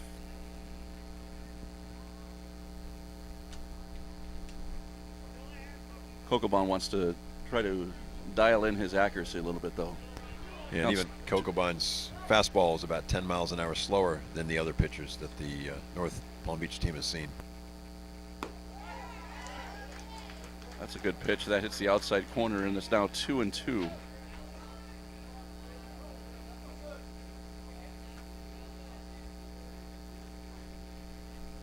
I'm not a betting man, but I bet we see that same pitch right now.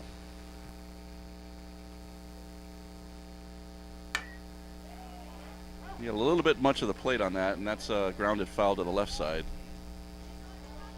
I agree. That's Kokobun's specialty, it looks like, is just painting the outside corner with soft breaking balls.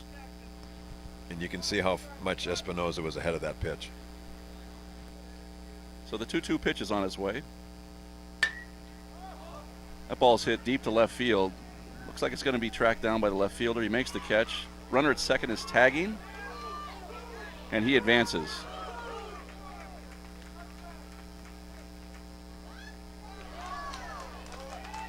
So Hawaii appeals to second base that the runner left too soon, and he is actually called out. He absolutely left too soon, Rick. He was a good 4 to 5 feet off the base when the ball was caught, and he never went back to tag up. Fairly easy call for the second base umpire. Sort of curious as to why the manager is wanting an explanation on the call. I think he just wanted it clarified. Or he wanted some TV time. That's right. So that's a huge momentum breaker in this inning for Florida. Now they have sort of first and second and nobody out. Now they're at first base with 2 outs. And that's going to bring Jordan Eggenberger back up to the plate. And Coco Bun lost his composure there and allowed the base runner to steal second by winding up.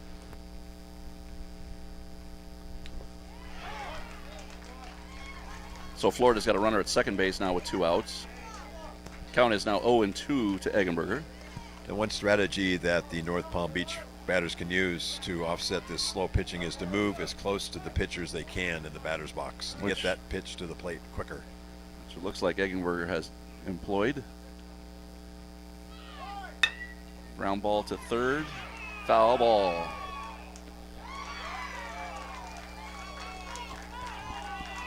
Close play, but that was foul.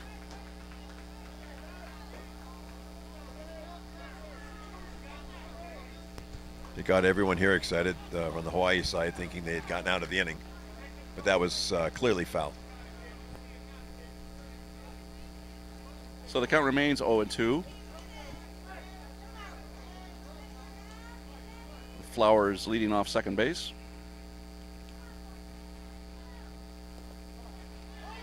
Ball in the dirt, gets away from the catcher. And Flowers advances to third base. Boy, Kelton Tom did everything he could to keep that ball in front of him. And even so, the runner at second base got such a good jump, he took third easily.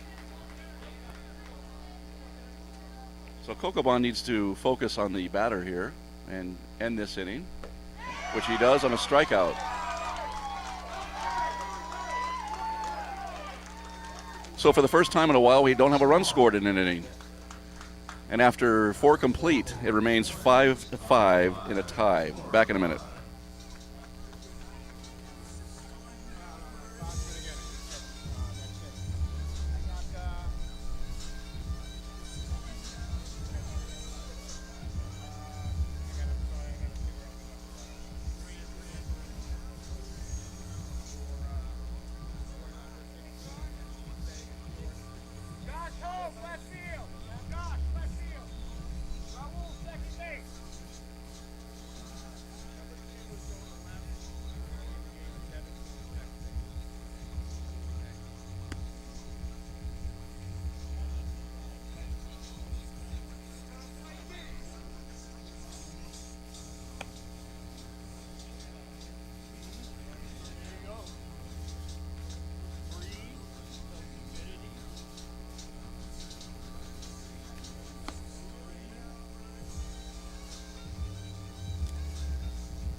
back in Livermore for the top of the 5th inning, and leading off for Hawaii, Wahiha Aloy.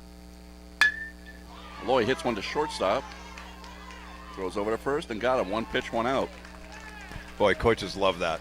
Beginning of an inning, you've just been shut down, and the pitcher comes out. 1 pitch, 1 out. Greg Flowers is saying thank you very much. Absolutely.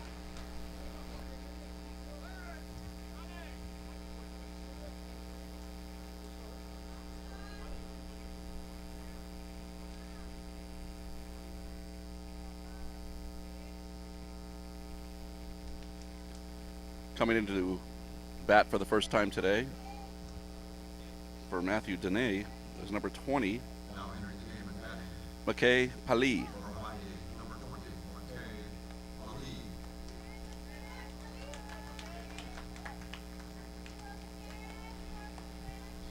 An interesting strategy by the coaching staff from Hawaii, removing their number 4 hitter for a pinch hitter at this point in the game, in the top of the 5th inning.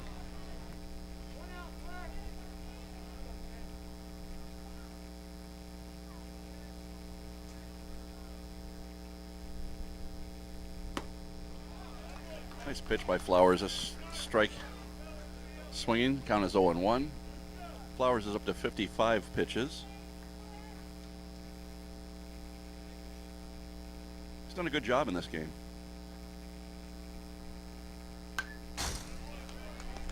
Got a little unlucky last inning with a couple of miscues by the infield, and that allowed a run to score. But he's been pretty solid. He's done what he was supposed to do, keep the team in the game. Every pitcher's number 1 chore is to give his team a chance to win, and Flowers is absolutely doing that. It's nice. I like how he drops down on some of the 0-2 pitches and kind of gives a different arm angle to the batter. It's effective. The count is 0-2 to Pali. Well, as they always say, hitting is nothing but timing, and pitching is nothing but messing up that timing. And you do that with speed, change of speed, and change of location.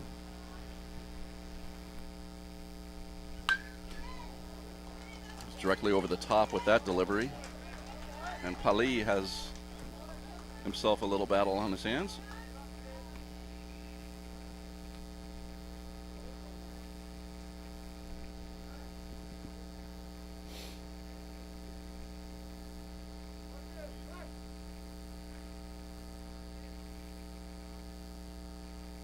The 0-2 offering popped up, shallow left field. Shortstop looks like he's going out to take it. Circles under it, and it drops. Ball just ate up the shortstop. And Hawaii gets a gift runner. It's the 3rd error of the game for Florida. Yeah, Rick, he looked like he was in trouble as soon as he went back. I thought possibly the left fielder, because of the height of the pop-up, was going to be able to come in and take that pop-up, but the shortstop went out, apparently tried to take control, but then he made a couple of turns, and it looked like he was definitely in trouble, and he was. Unfortunately, the ball fell to the ground. So a timeout as the coach for Florida goes out and talks to his boys and tries to settle them down a little bit. Don't think he's making a pitching change here.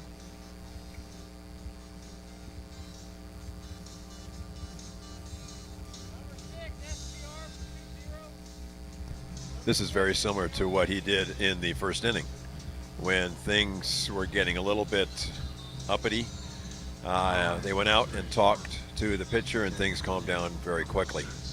We'll see how this visit to the mound affects the team.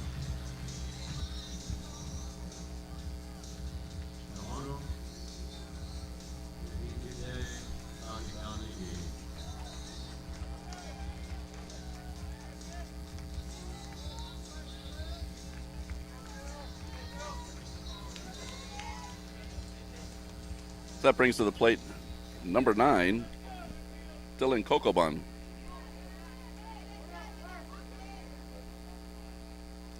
Kokobon doubled his last at bat in the 3rd inning. He hits a ground ball through the hole in short. for his second hit of the game, and now Hawaii has runners at first and second with one out.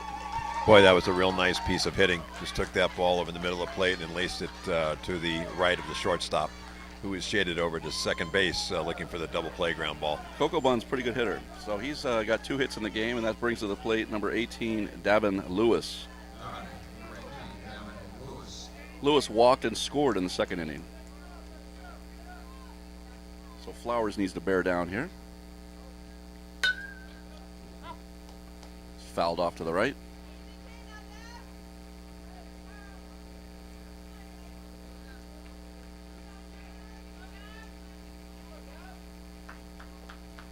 Boy, that first out of the inning looms large here. Without that, it would be first and second and nobody out, and Hawaii would be in the driver's seat.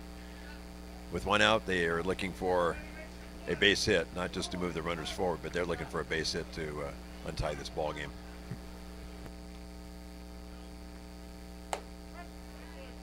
Great pitch by Flowers there. Fastball in the inside corner.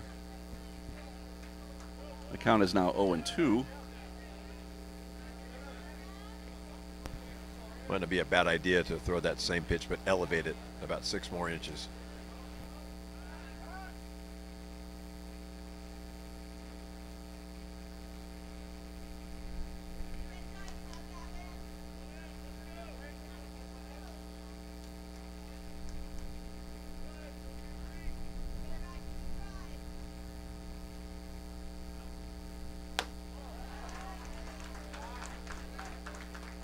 Great call. Wouldn't go after it though. Good job. Very nice job by the batter not to go after that pitch. Those pitches look so inviting up near the shoulder area, but they're very, very hard to hit.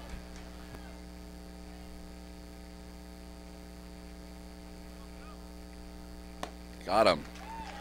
Ended up going upstairs again, and that time he did go after it. So that's a big strikeout for Flowers. That's a second out of the inning.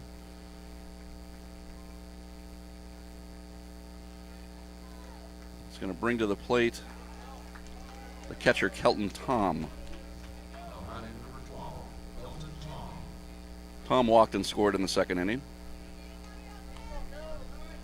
Here we are again with a 2-out situation with a couple runners on. The pitcher should just focus on the batter and not worry about the base runners at this point.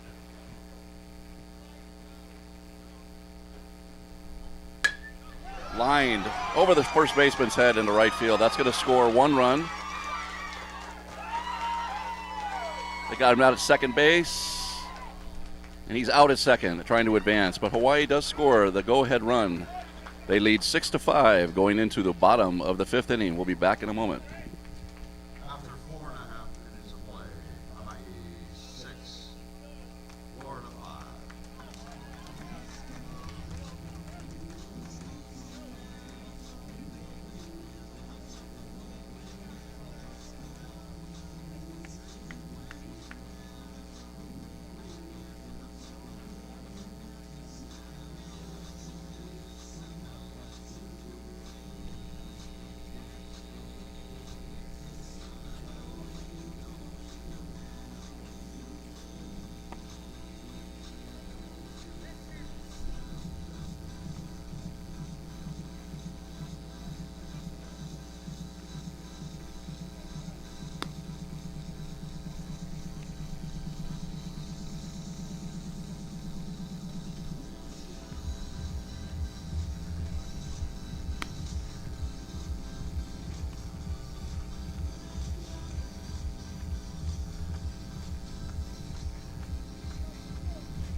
Back in Livermore, folks, for the Bottom of the fifth inning. Off in the bottom of the fifth inning for Florida, number 12, Jack Savory.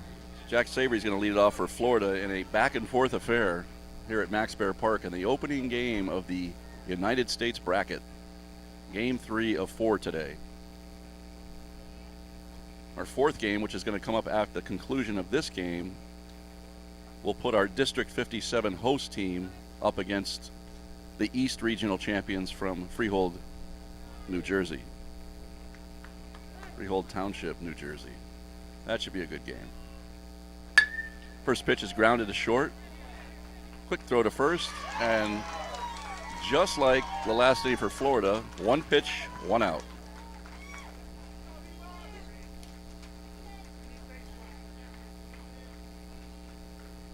And now pitching on for Hawaii is Makoni Honokaupu. Now batting for Florida, number 1, Billy Reed. So Billy Reed's coming to the plate for his first plate appearance of the day.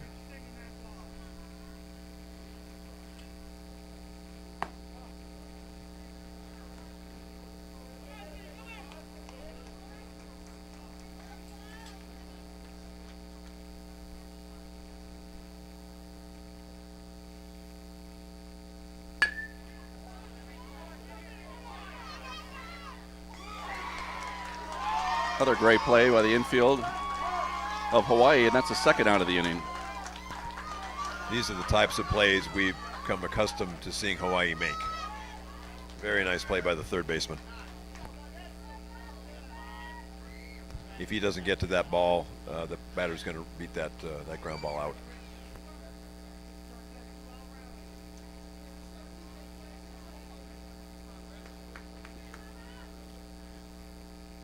So we're going to have another substitution here for Team Florida.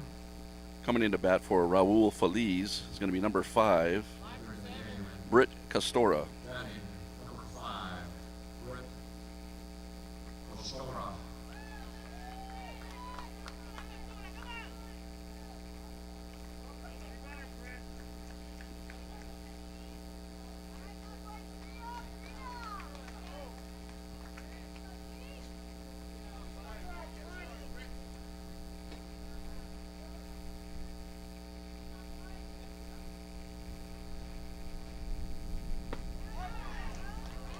First pitch is a strike on the outside corner.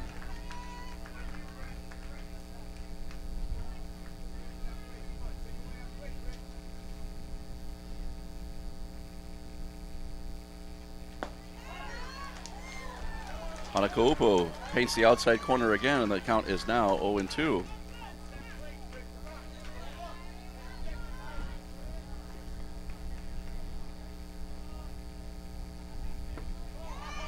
It's a ball on the outside corner, off-speed pitch.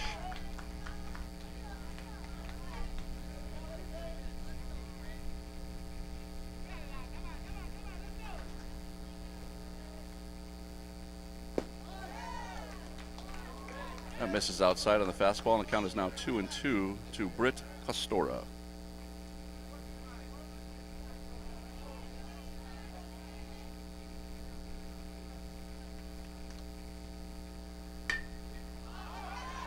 Lifted foul to the left side, just out of play.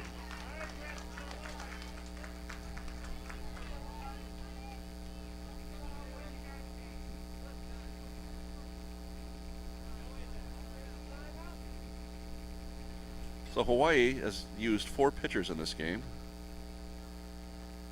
Florida has used 2.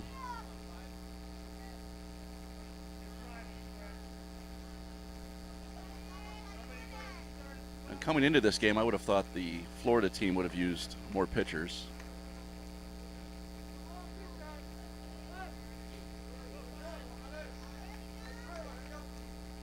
But it's worked. That's lifted into left field for a base hit. What a great piece of hitting by Castora. 2 strikes, just went with the pitch and served it out to left field. So that's a great hit for him. He's going to bring to the plate. Is it Max Joy? Yep, Max Joy's coming back up. Now batting, number 13, Max Joy. Joy has struck out in both plate appearances today, once looking and once swinging. So he's looking for his first hit in the World Series.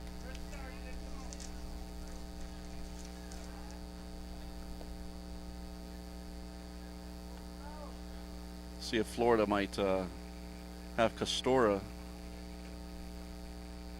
on the move to try to steal a base and get to scoring position with 2 outs. He's getting a nice lead at first, but the pitcher is using the slide step to get that ball to the plate as quickly as he can to negate a potential stolen base.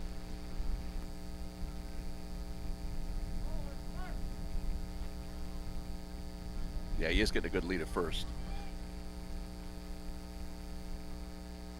He holds a ground ball into the hole at the short. Long throw to first base, got him. Great defense by Hawaii all the way around in that inning. Florida gets 1 hit, no runs. And as we have played 5 complete innings, Hawaii's leading 6-5. Back in a minute.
I clean, yeah, I know. I seen it.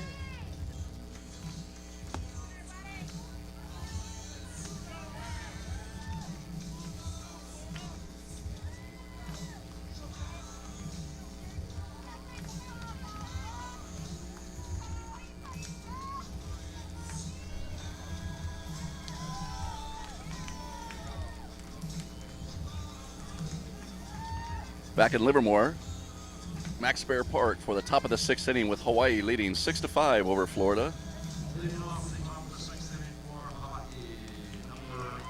And Rick, that last inning, Hawaii showed the defense that we've come to know over the last several years here in Livermore. Absolutely. So leading off for Hawaii is going to be number 8, Zachary Pasquale. Pasquale scored on an error by the second baseman back in the 4th inning.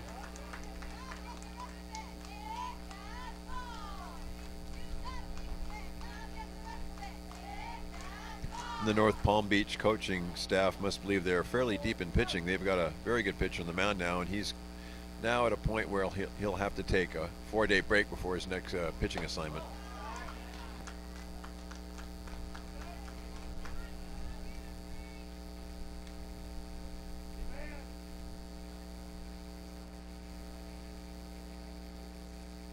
Well, he has done a great job, so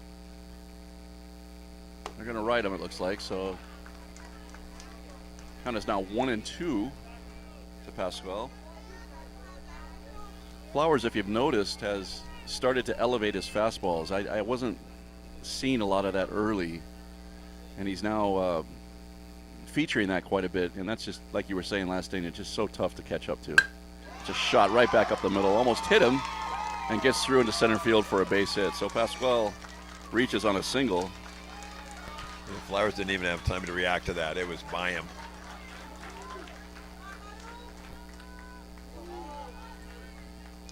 Now we have number 6 coming up for the first time in the game. Kamanu Vahikiti Kahai Alahi.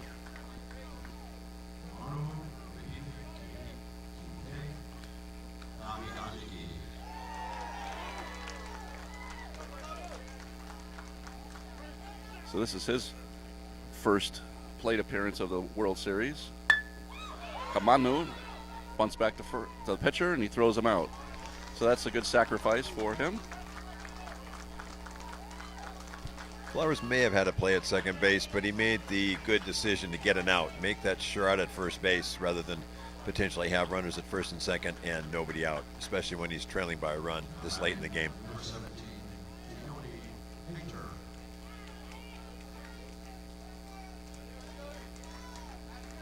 That brings Keone Painter to the plate. Painter has singled and struck out twice with an RBI today. Another RBI opportunity for him, sitting at second base.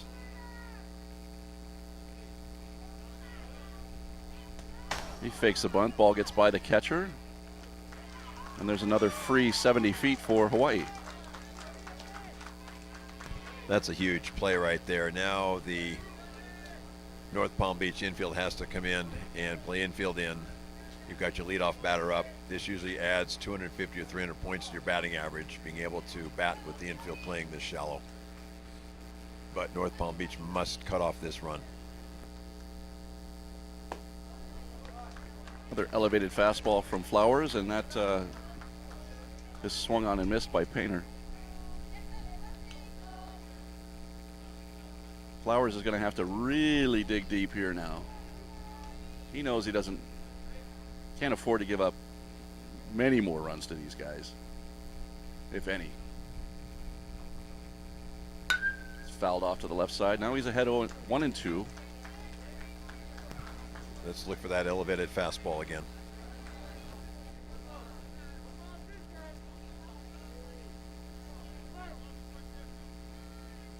Yeah, Flowers is looking for the big strikeout right here.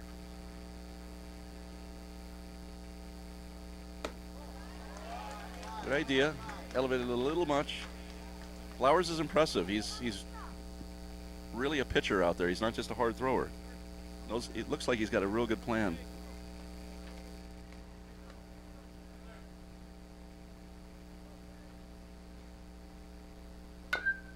It's fouled off at the plate. See, he's going up and he's going down. He's going up, he's going down. He's changing the line of sight of the batter to look for a high pitch and then a low pitch. And that's really good pitching. Haven't seen him drop down and throw that sidearm fastball in an inning or two. Not sure he'd want to feature that right now to a left-handed batter. I think that's more of an effective pitch when you have a right-handed batter, but we'll see. Great job. Struck him out. Beautiful pitching. Very clutch. Very nice job.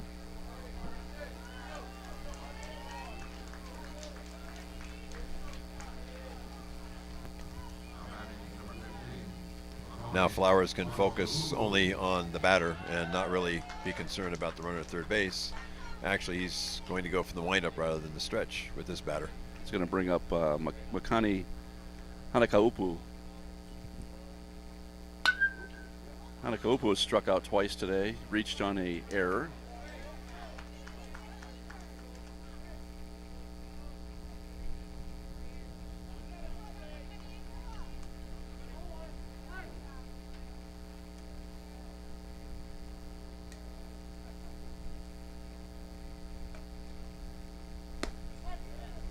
Quickly, Flowers gets ahead of him 0-2.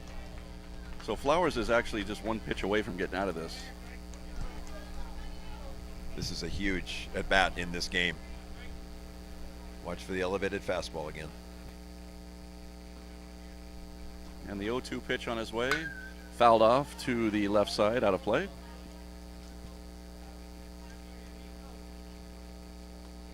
As push is coming to shove, Flowers is relying solely on the fastball and locating it at different spots.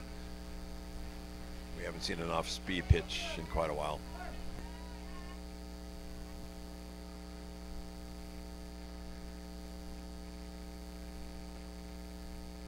The 0-2 pitch on his way. Ball misses outside. Great pitch on 0-2.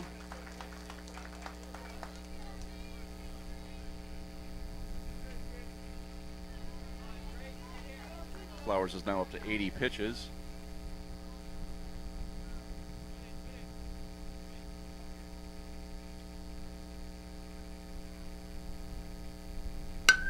Ground ball to second. Goes to first. Another error by the second baseman. And a run scores, that makes it 7-5.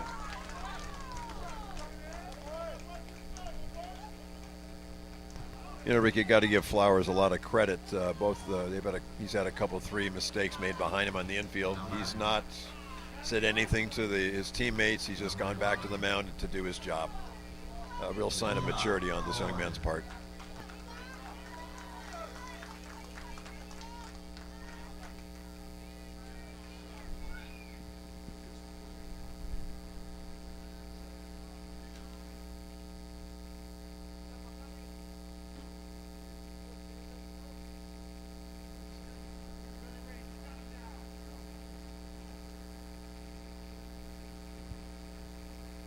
So Florida has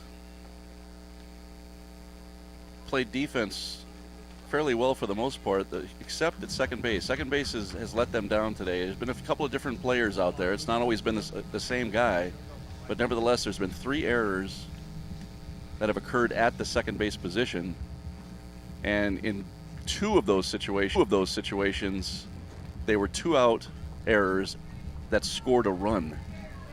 So they've hurt. It looks like we have a pitching change now for Florida.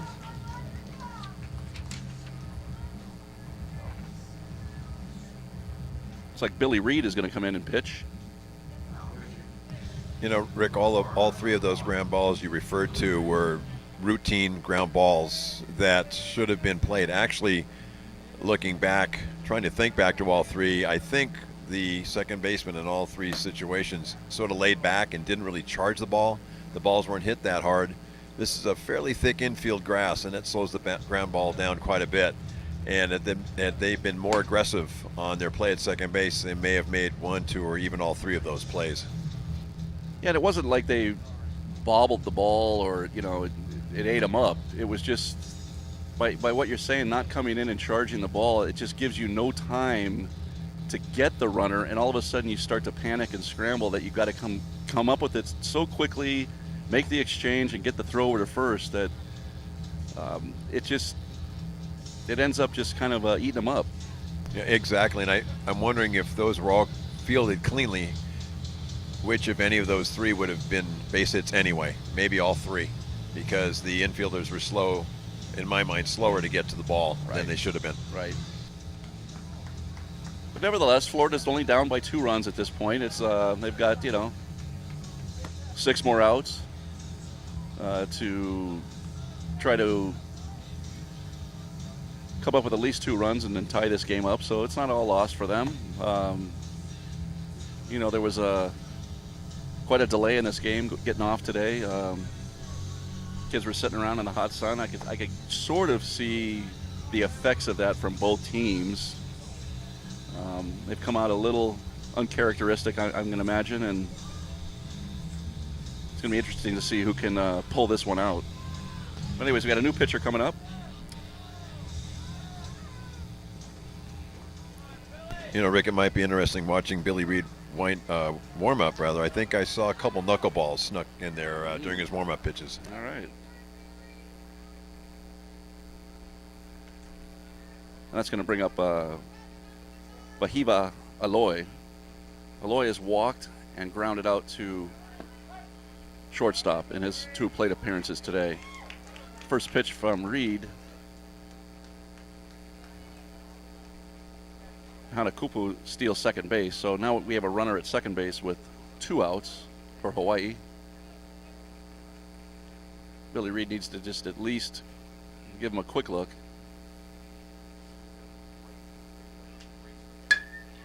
Ball's hit to right field. It should be routine for the right fielder. He comes in and does make the catch for the 3rd out.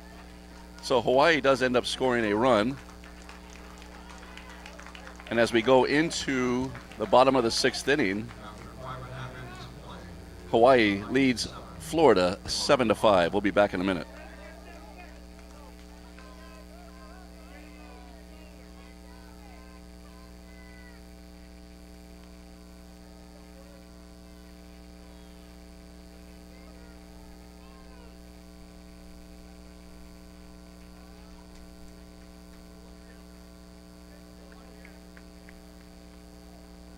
Number 1 coming back in.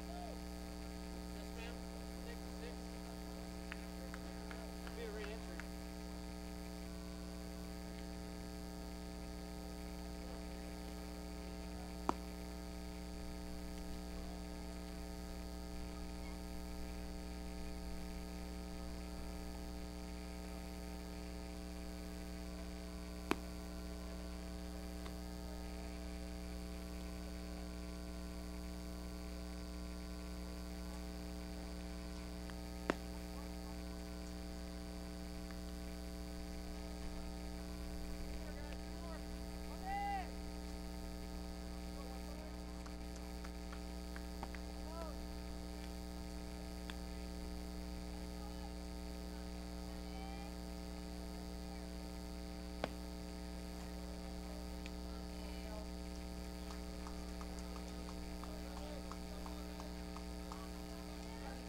Back in Livermore for the bottom of the 6th inning, in a game that Hawaii is leading 7-5. Leading off for Florida will be number 9, Joey Urban. Urban has a base hit, an RBI, and is flied out to right field.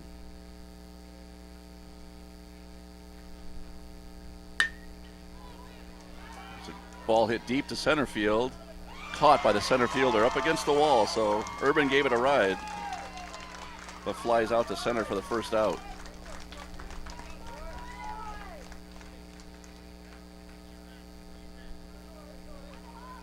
Coming to the plate is number 2, Josh Hogue. Yeah, our fences here are 255 feet circumferential, and that one went about 250 feet.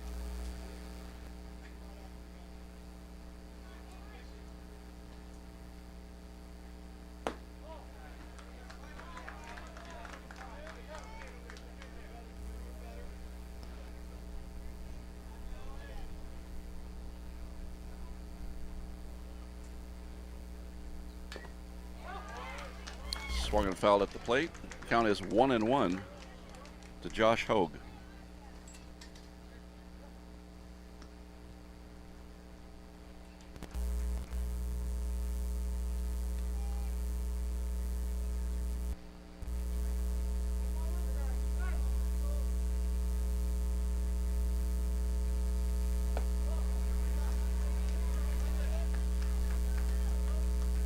You see it a lot of times when pitchers try to throw off-speed pitches. They do it by slowing their arm down. And a lot of times what happens is the ball will sail, as we just saw in that last pitch. That's right. That ball's fouled off. The count is even at 2-2 now. You'll see the best pitchers, their arm speed, their delivery point, everything is exactly the same on every pitch. The only thing that changes the velocity is the grip. It's grounded up the middle to the pitcher, who underhands over to first base. That's the second out of the inning.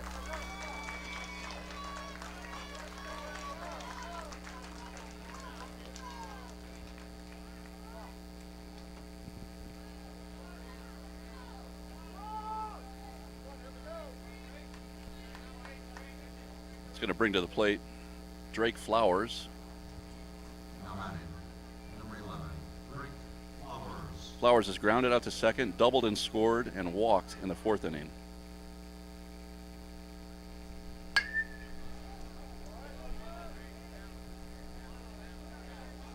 You look at this kid, Ed, this Drake Flowers, and he's just prototypical ball player, isn't he?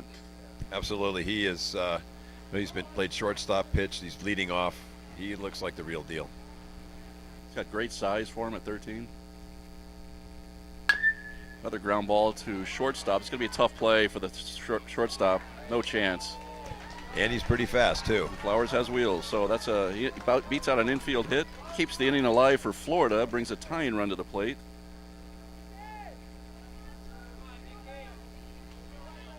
And Nicky Espinosa. It'll be interesting to see with 2 outs and needing to get a run whether or not the coaching staff for North Palm Beach will send Flowers to try to get him into scoring position. I would think they would.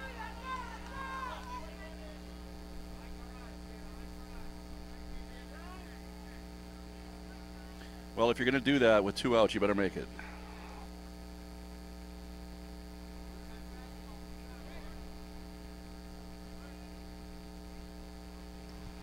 Well, the third base coach is giving signs for something. We'll see what he's relaying to the base runner and the batter. He's giving the sign to advance on a pass ball. Perhaps. That used to be one of my favorite signs.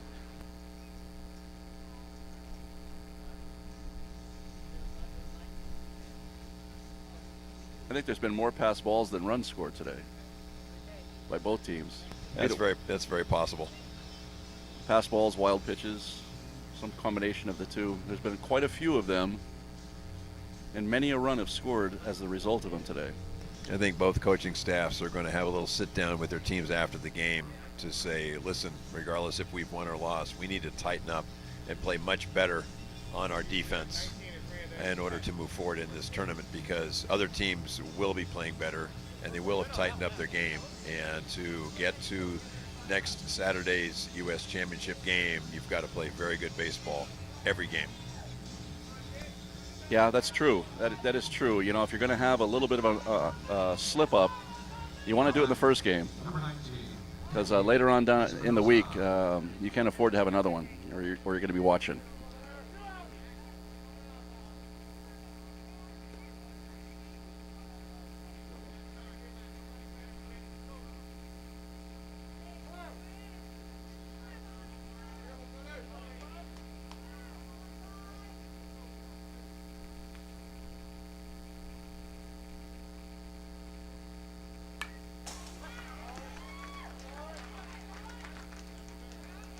And Flowers' lead at first base on that pitch was not very aggressive, but I think I heard the first base coach call out go. So let's see what happens on this pitch.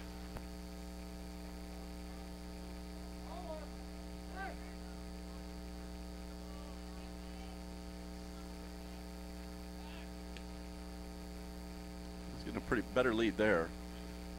Not surprisingly, the pitcher heard the first base coach as I did and tried to pick him off. There's a ball inside, so the count's 1-1. Nicky Espinosa.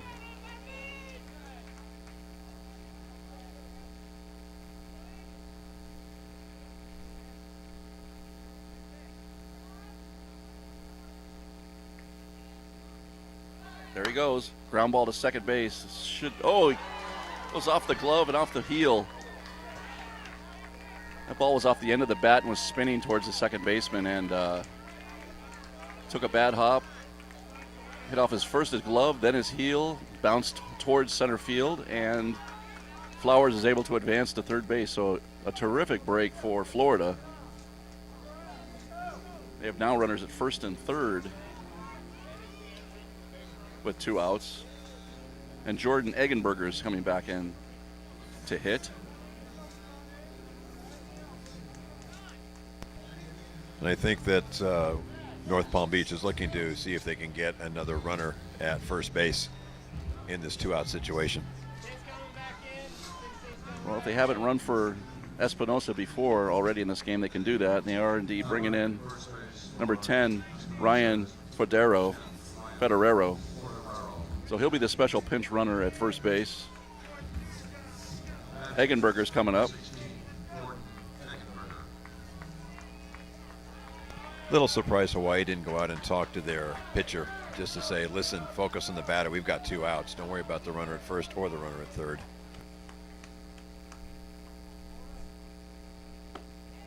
There's a strike called on the inside corner. Count is 0-1.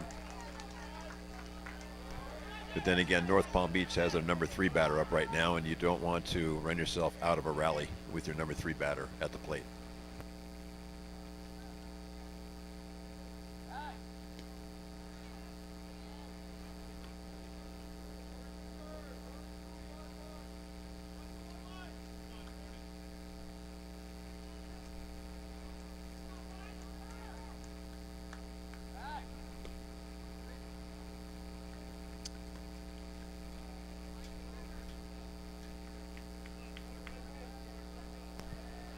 Federero looked like he was leaning to go. There he does go. He's down to throw to second base. They're going to try to throw him out. Ball sails. Run scores from third. Florida has creeped within 1 run. Just again, Rick, very uncharacteristic of teams from Maui to have this type of mistake happen, especially late in the game. Now North Palm Beach just needs a base hit to tie it up. right. Yeah, I was surprised by a couple of things there. I was surprised they were trying to worry about the runner at first as much as they were, and then when he stole, I was surprised that they even threw the ball down. And the fact that the ball, I mean, if you don't throw that guy out, the runner from third just walks in, and that's just what happened. Yeah, you'd think that would be a wonderful situation for the good old fake throw to second base and turn and look at third. You might catch the guy at third base creeping off and be able to pick him off, but with 2 outs and runners on the bases, all you need to do, I've said it over and over again now, and my apologies for being redundant, focus on the batter. If you get the batter out, the runners will not score. So now that puts us in a situation where Hawaii is now ahead by only 1 run. Florida has a runner at second base with 2 outs. Eggenberger's still at the plate. That's a strike. And the count is 1-2. And Hanakopu is 1 pitch away from getting out of this.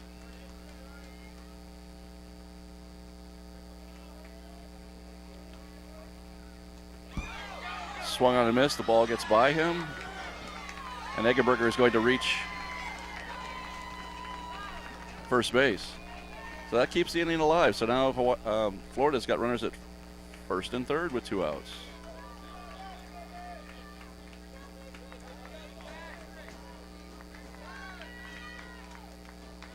The pitcher's calling over to his coach.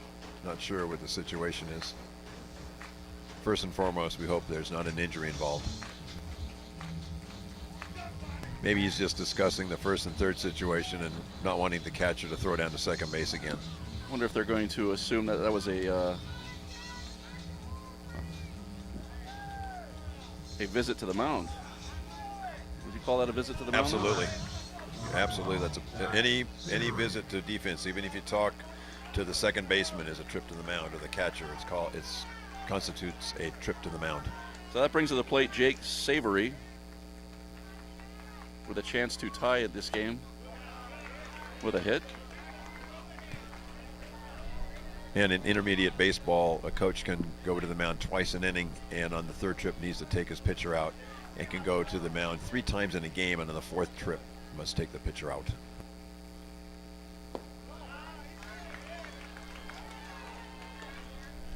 And now Savory's ahead in the count, 2-0.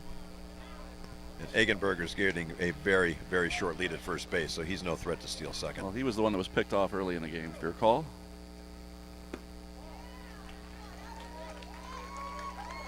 So now the count's 3-0, and so Hanakopu is struggling a little bit. Question here is, you've got one of your better hitters up. Do you let him swing 3-0 at this point, or do you have him take? I'd let him swing, personally. No need to swing on that pitch. So now Florida has loaded the bases with 2 outs. And that's going to bring to the plate Jack Bello. Bello singled and drove in a run in the 3rd inning.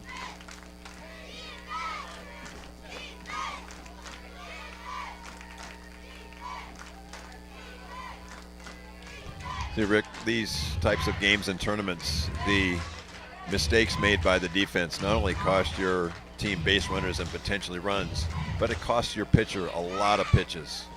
The pitcher should have been out of this inning about 10 pitches ago. And pitch count in this tournament this week is critical. Yeah, I totally agree. Jake Flowers would agree with you. The pitcher for Florida as well. He sure would. So it looks like we're going to have a special pinch runner for Eggenberger at second base. Looks like that's going to be Billy Reed again. Running to second base, number 1, Billy Reed. Batting, number 8, Jack Bello. So Jack Bello steps up to the plate with an opportunity to not only tie the game, but put his team ahead. Bases are loaded with 2 outs, and they trail by 1 run. That's a ball high and outside. The count is 1-0. And the runner at third base is getting a good secondary lead. He's looking at the trajectory of the ball, looking for anything that might be going into the dirt to see if he can come and score on a wild pitch or pass ball. It's a ball down and away, and the count is 2-0. So now Hanakopu is reaching a point where he's going to have to serve one in there in a sec. Here comes the 2-0 pitch. Ball misses, and now it's 3-0. And Rick, he let up on that pitch, wanting just to throw the ball down the middle, and as he let up, he slowed his arm down, and the ball sailed high.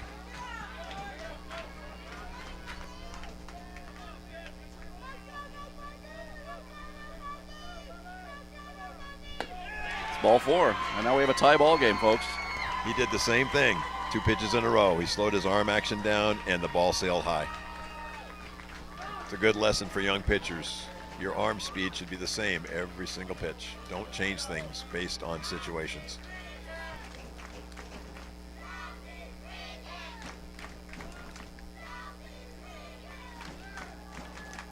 It's going to bring to the plate Raul Feliz. Feliz was hit by a pitch in the second inning and scored.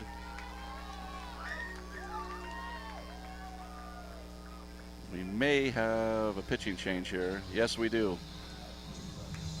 So Team Hawaii will bring in their shortstop to try to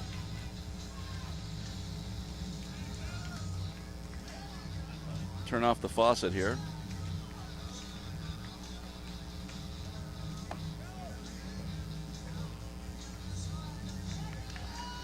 Wahiva Oloy is going to come in and pitch now.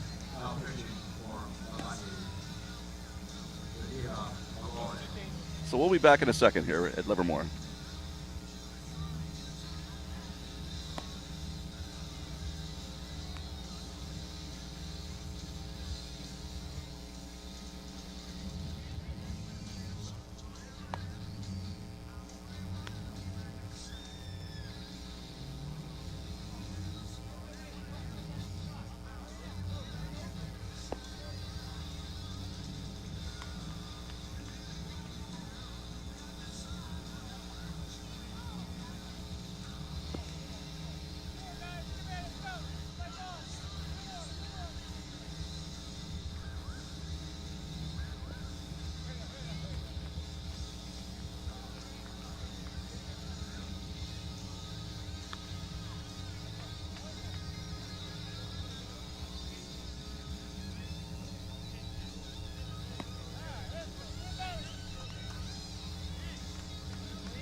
Back in Livermore with the new pitcher, Aloy, in for Hawaii. Raul Feliz is at the plate. The first pitch is a ball, so it's 1-0. The bases are loaded. There's a called strike, and it counts 1-1. So there's 2 outs in this inning. And Hawaii is looking to end this threat. The ball outside is 2-1. Excuse me, that was called a strike. It's 1-2. The ball's fouled off, so it remains 1-2. And Feliz should learn from that second called strike that he needs to crowd the plate. The pitcher's going to go for the outside corner, and the umpire is showing that he is calling that outside corner a strike.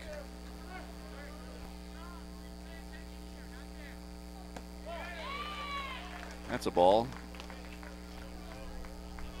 The count is now 2-2.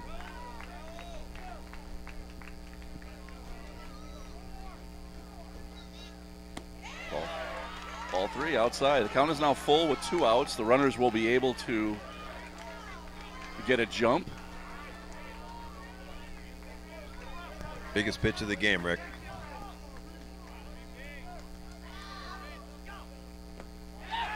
Ball 4. And so Florida has taken the lead on 3 consecutive walks. Interesting that they would throw a brand new pitcher out there and on a 3-2 count throw a curveball. Not an easy situation for a young pitcher to be in.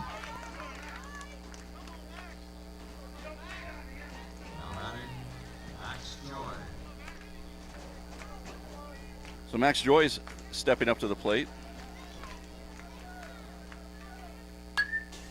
Max is 0 for 3 in this game, looking for his first hit.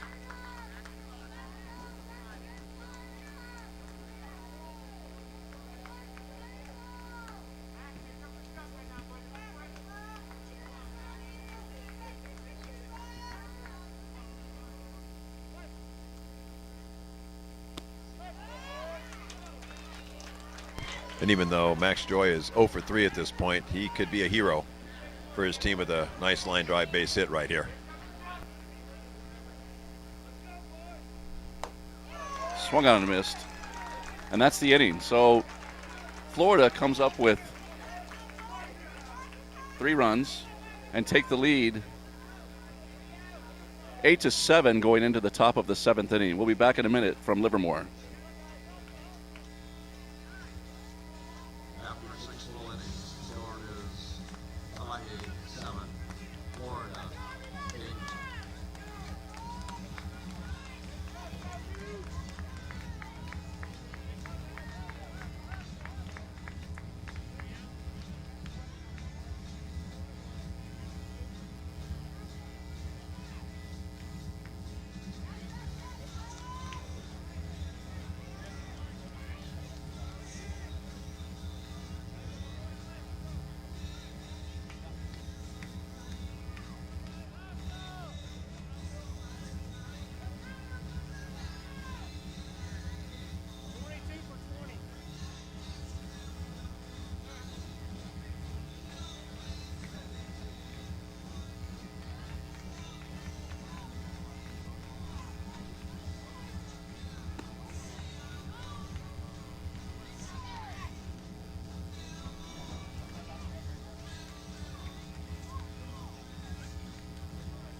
Leading off the top of the 7th inning for Hawaii, number 22, Matthew Dene.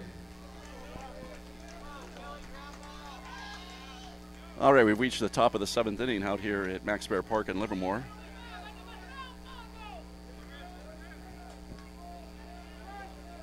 North Palm Beach is leading Hawaii 8-7, and leading off is Matthew Dene for Hawaii.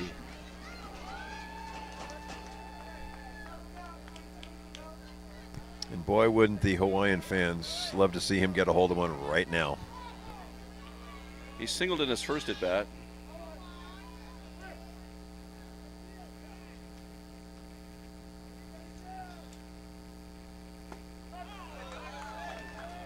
Billy Reed paints the outside corner for a strike, and the count is 0-2. Dene says, throw that pitch again. Reed comes inside, it misses, and the count is 1-2 now.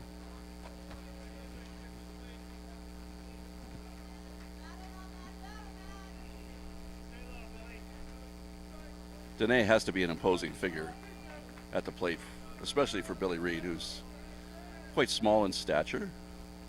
But he's ahead of him 1-2 here. Paints the outside corner, strike 3. And Dene goes down looking. He threw him 2 backdoor curveballs for a strike 2 and strike 3, and Dene walks away with his bat on the shoulder. Great job of pitching.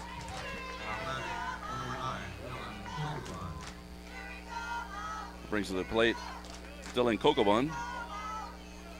Kokobun has doubled and singled in this game. He is the only player that's got 2 hits in this.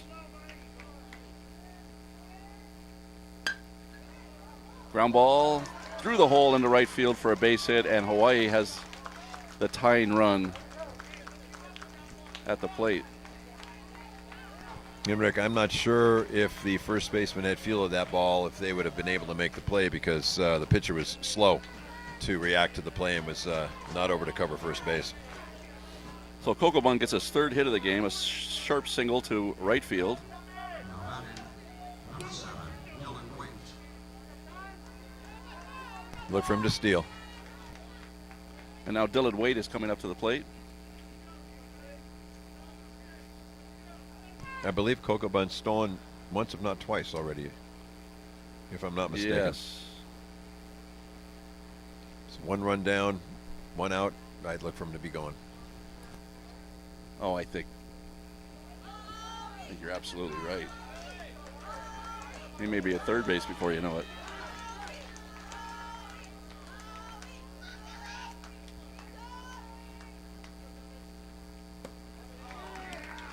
Waite squares the bunt.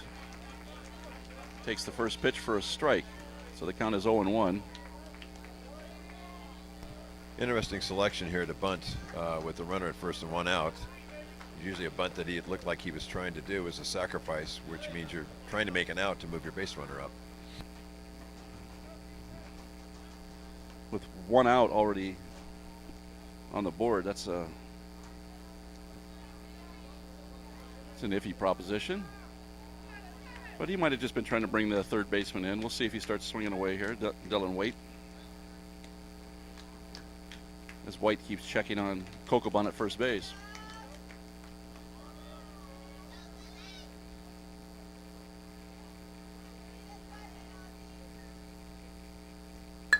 There he does lay the bunt down. That's a good one. They're not going to get him. Yes, they did. My mistake. That was a great bunt, but the third baseman just made a great play. He was on that like a cat. So anyways, sacrifice works.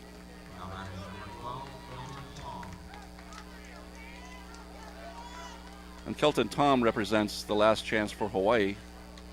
There's now 2 outs with a runner at second base. Interesting choice of strategies there, Rick. I'm not sure I'll follow their logic to give up an out to move a base runner up 70 feet. Well, especially since he had stolen already earlier in the game. And especially since you only had 2 of them left.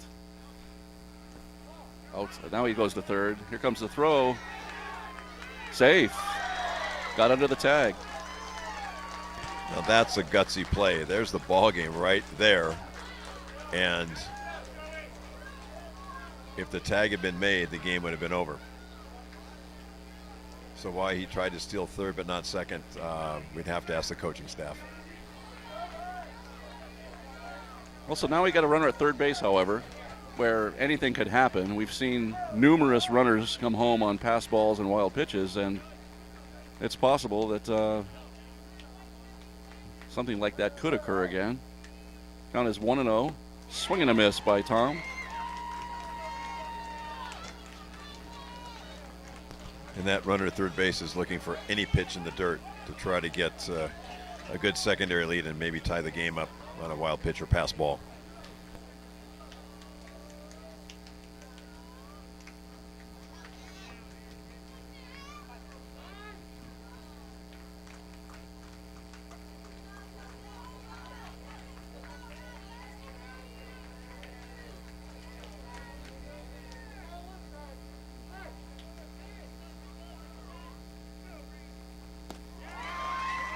Swing and a miss for the second strike, and Hawaii now is down to their last strike.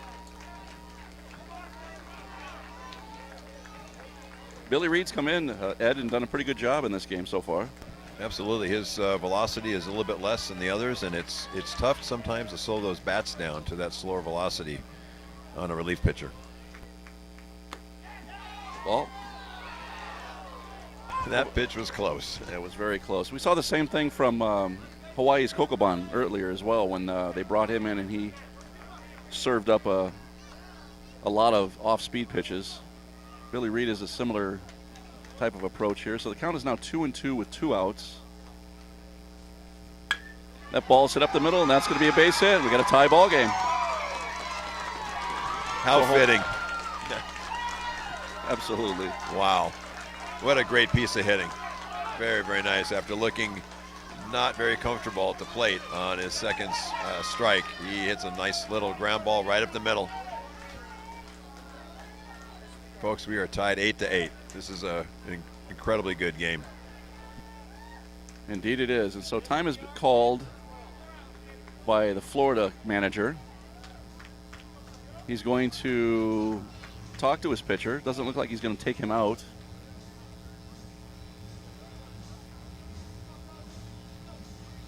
That's going to bring to the plate number 21, Andrew Teruya. I think it was just a quick visit to say, hey, I believe in you. You're doing fine. Those ground balls happen. Don't worry about it. Let's get this next batter. We're going to come in and get a run and win this game.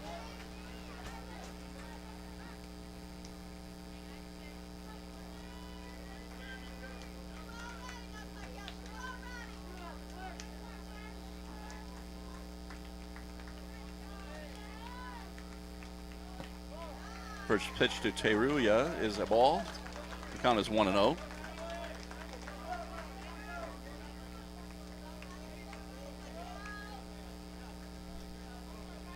Andrew struck out in his only plate appearance in the second inning today.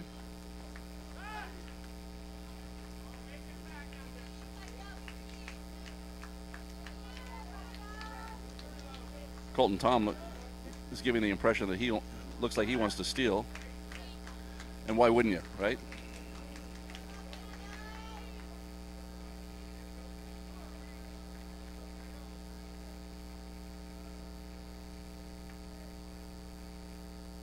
The ball's fouled off to the left side, so the count is 1-1. You know, Rick, if nothing else, he's taking the pitcher's attention off the batter and onto him at first base. And sometimes when that happens, the pitchers will hurry a pitch and put it right down the middle. And a big advantage to the batter to try to get himself a base hit. Yeah, I was going to mention that I thought that the pitch that Reed threw to Tom that he hit for the base hit was definitely not in the location he was looking for. It's a pitch out.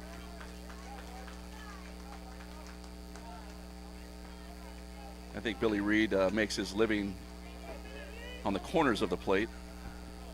And the ball that Tom hit up the middle was just a little bit too good of a pitch. So here's the 2-1. That ball curves in there for a strike. And the count is now 2-2. But that's a really nice pitch. It comes in looking like a high outside fastball, and it breaks just in the last maybe 10 feet. It comes right over the plate, and left-handers are standing there watching it. Ball's hit into left field. That's going to be a hit. That's going to get by. Left fielder cuts it off. He's going to try to score from first base. Here comes the throw. Hawaii takes the lead.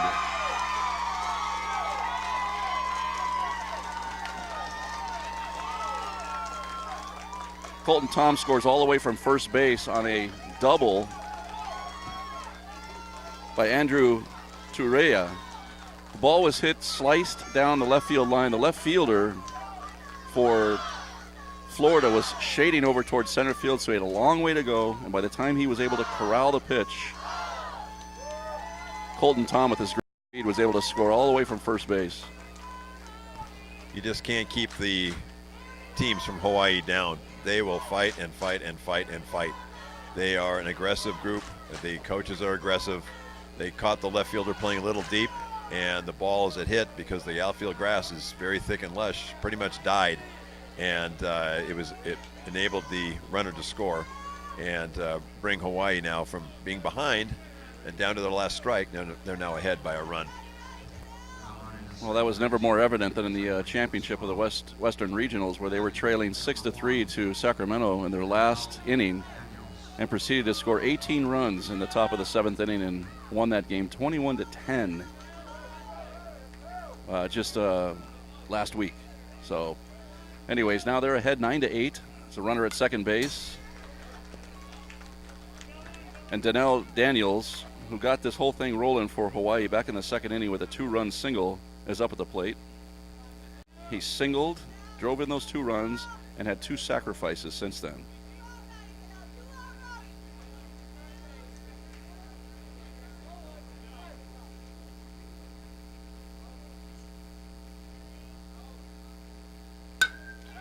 Ball hits a straightaway center field. That's going to get over the head of the center fielder. That's going to bounce up against the wall. Another run is going to score. He's going for 3. He's going to make it standing up. So Daniels has singled, driven in 2 runs in the first inning. He triples in the 7th inning and drives in another one. And Hawaii is now up 10-8. There's a bit of a late read by the center fielder on that ball. It was definitely catchable, but I think it caught him by surprise on how hard it was hit. A lot of times the balls don't have to be hit that hard, but if they're hit right in the sweet spot, they will sail. And that's what happened on that play. Now we got a break in the action. It looks like coach from Florida is going to make a pitching change. We'll be back in a minute to go over that. Thanks.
Back at Max Bear in Livermore, where Florida has made a pitching change. Number 10, Ryan Fotorero's in now to try to close out this inning, stop the bleeding. Hawaii has a runner at third base now with 2 outs, and they are leading 10-8.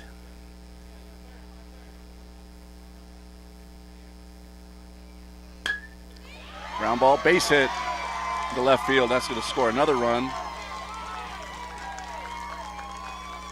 And Hawaii is beginning to pour it on. That was Keone Painter with a base hit, RBI.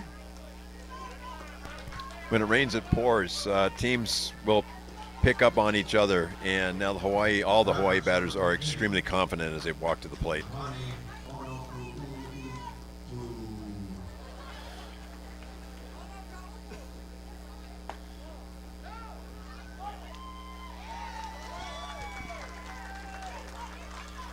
Hanakupu up to the plate. Painter steals second base.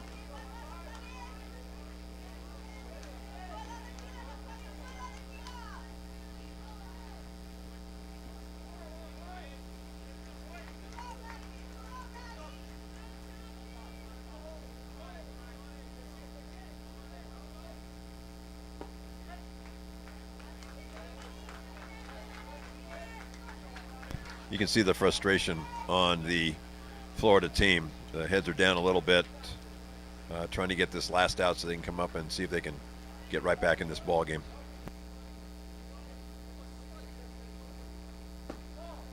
The pitch misses outside, 2-1 now. Oh, it's got to be demoralizing. You know, you played your heart out the whole game, and see it sort of slip away at the very end. When you have a lead, all you need is 3 outs and you've got a victory. It's tough. And some teams literally coming into this tournament have never been behind. I'm not saying that about the Florida team.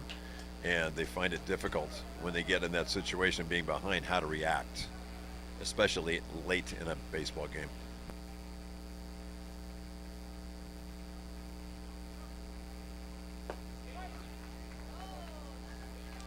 Ball catches the outside corner for a strike, and it's now 2-2.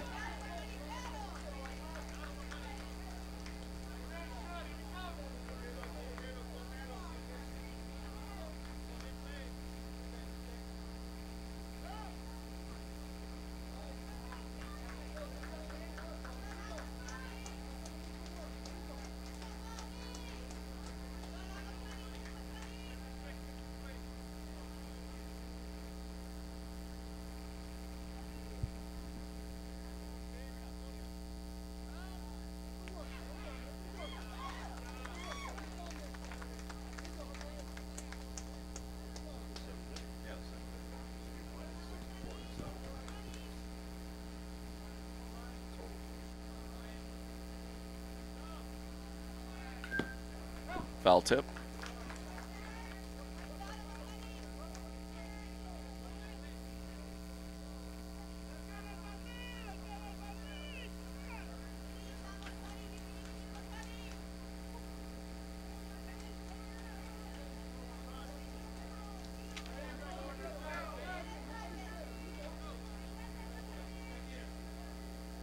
So once again, Florida finds themselves 1 pitch away from getting out of this inning for it seems like about the 3rd time.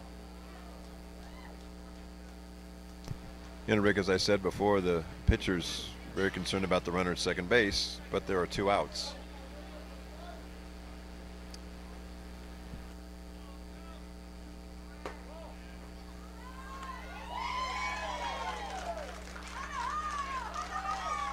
And the runner steals third base.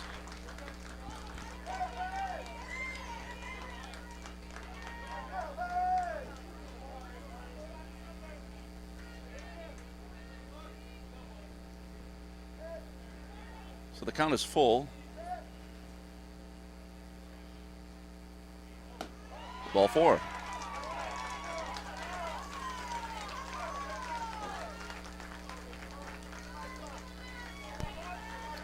And the frustration shown by the pitcher snapping at the ball and kicking the dirt on the mound. It's difficult to not be emotional at this point in time with the game turning as it has.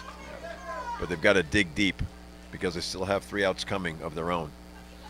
That brings to the plate number 11, Wahiva Aloy. Well, Aloy steps in with runners at first and third with 2 outs. Pretty sure the runner at first is going to run to second. He does. No throw, and so now it's second and third.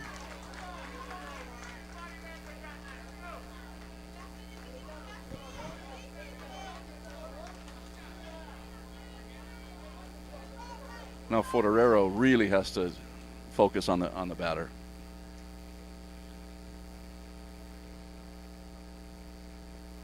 It's a good pitch right there. It's fouled off to the right side and out of play. Count is 1-1.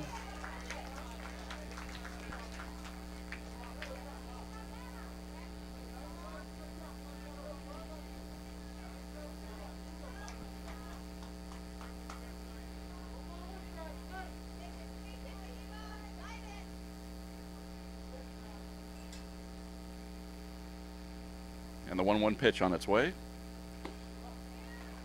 Missed inside. That's ball 2.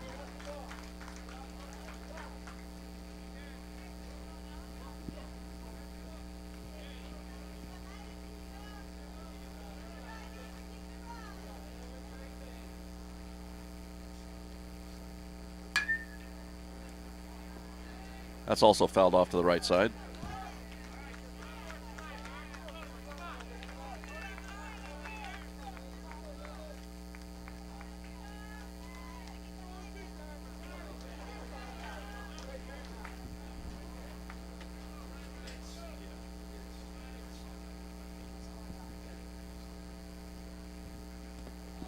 Swung on a miss. That's going to be strike 3, thrown down to first base, and that ends the inning. Hawaii scores 4 runs in the top of the 7th inning to take an 11-8 lead going into the bottom of the 7th. We'll be back in a minute from Max Baer. 6.5 innings of play. The score is Hawaii 11, Florida 8.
Two more.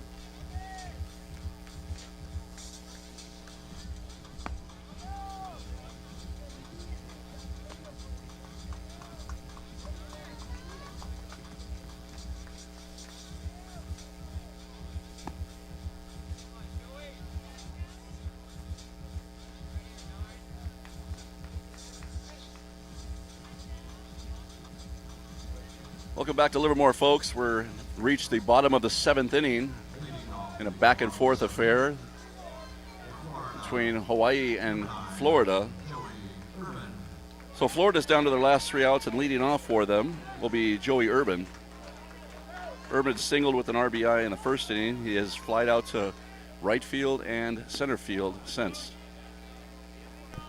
You know, Rick, in this situation, it's usually wise for the batters to take a strike. They need a couple base runners on base before they can start thinking about swinging at the first pitch. Line drive to center field. That's caught. But the center fielder for Hawaii, great play defensively, and that's the first out of the inning. Urban lines out to center field.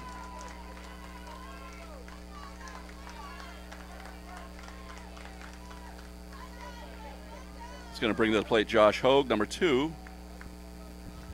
Now batting, number 2, Josh Hogue.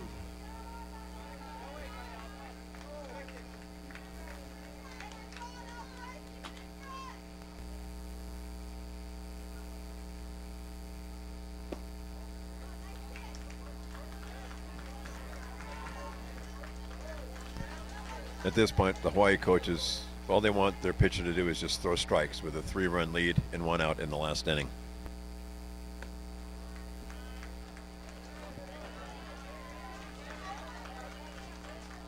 And sometimes knowing that's all you need to do makes it that much more difficult for a young pitcher. Indeed. The count is now 2-0 to Josh Hogue. There's a strike. Count 2-1. That's a good pitch right there.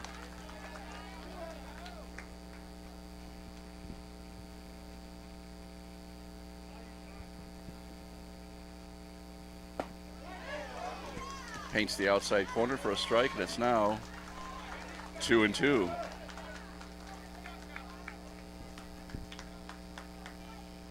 Davin Lewis is in the game now, pitching for Hawaii. He's done a great job so far.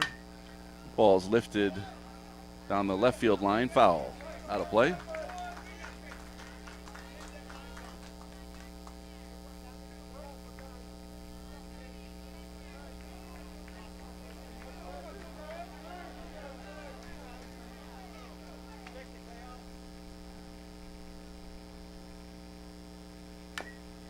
Ball's chopped at the plate. That was a real nice pitch and a real good save on that foul ball.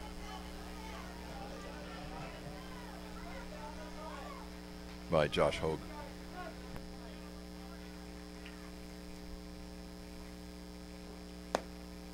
The ball misses inside. Now the count is full at 3-2. And Hogue is doing exactly as you mentioned, Ed. His job is to try to get on in any form or fashion.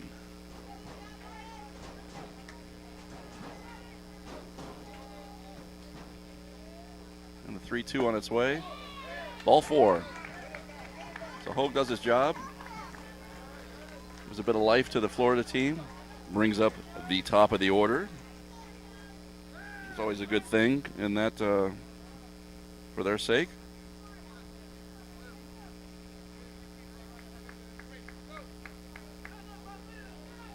Yeah, the Hawaii coaches are probably grinding their teeth a little bit since I think the second time around in a row that their pitchers have walked the bottom of the order for North Palm Beach.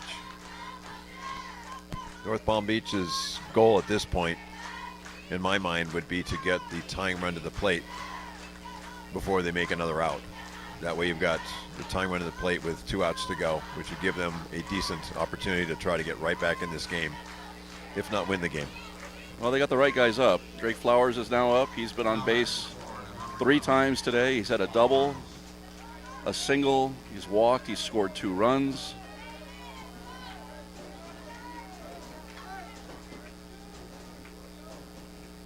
He is the one major threat in this Florida lineup, in my opinion. First pitch gets away from the catcher, and Hogue scoots down to second base. So now he's at second base with 1 out. And if you're Hawaii, that runner at second base is the 9th run, and you're ahead by 3. You're ahead 11-8. So that runner at second base really means nothing at this point.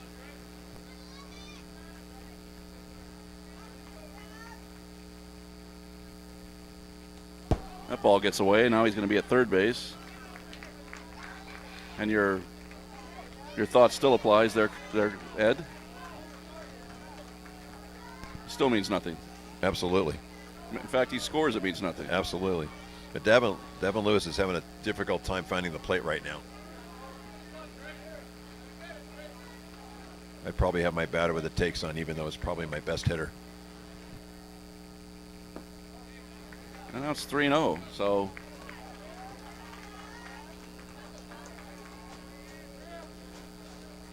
everybody on the Florida side knows what they need to do. They need base runners.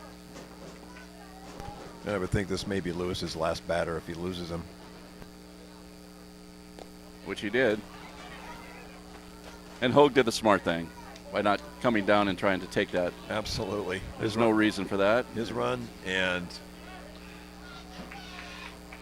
Flowers' run, they mean nothing. Their run's Right. number 9 and 10. They need run number 11, and here he comes to the plate. So Right. they've met their first goal, which is to have the tying run to the plate with less than 2 outs. Let's see if they can capitalize on it. I'm a bit surprised the Hawaii coaches haven't come out to either talk to their pitcher again or maybe to make a change. But not knowing much about the Hawaii pitching staff, this may be their last pitcher they have for this game.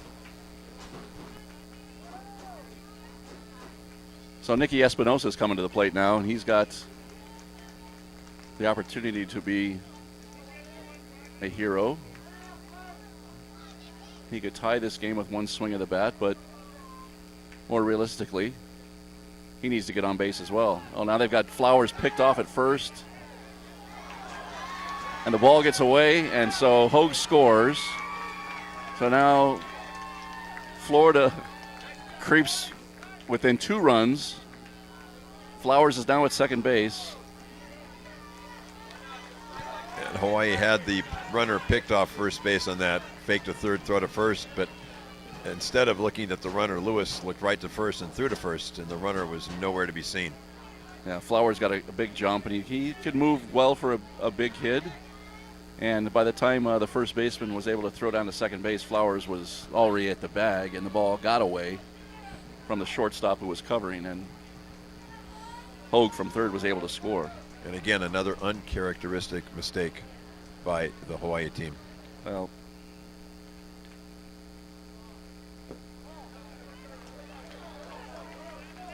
the issue at point being with first and third, why even be concerned with the runners?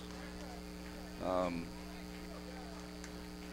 know, it may not kill him in this game, but boy, there's been a lot of that going on by both sides. Swing and a miss by Espinosa. Took a big cut there. He was trying to tie the game on that swing.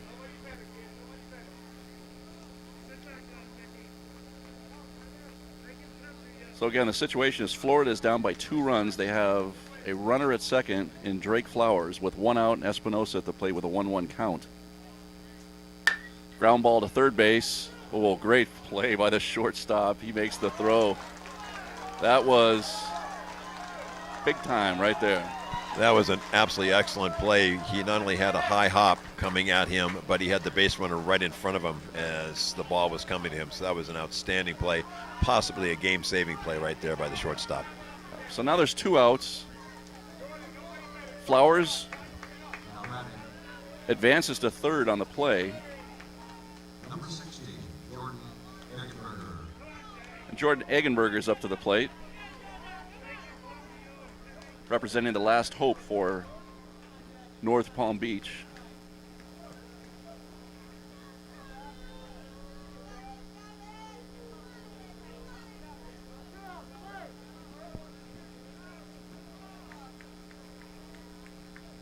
Lewis out of the windup now.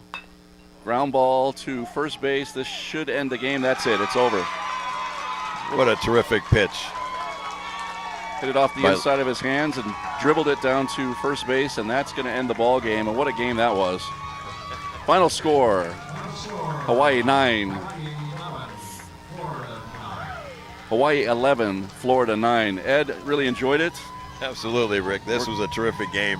I think we're going to see better play by both of these teams as the week moves on, but I think you're looking at 2 very good baseball teams right here. Absolutely, absolutely. Well, they both travel a long way, and you're right. I believe that they will pick up their games a little bit, and I got to believe one of these teams is going to be, if not in the championship, they're going to be close to it. So anyways, you and I will do another couple of games as the week goes on.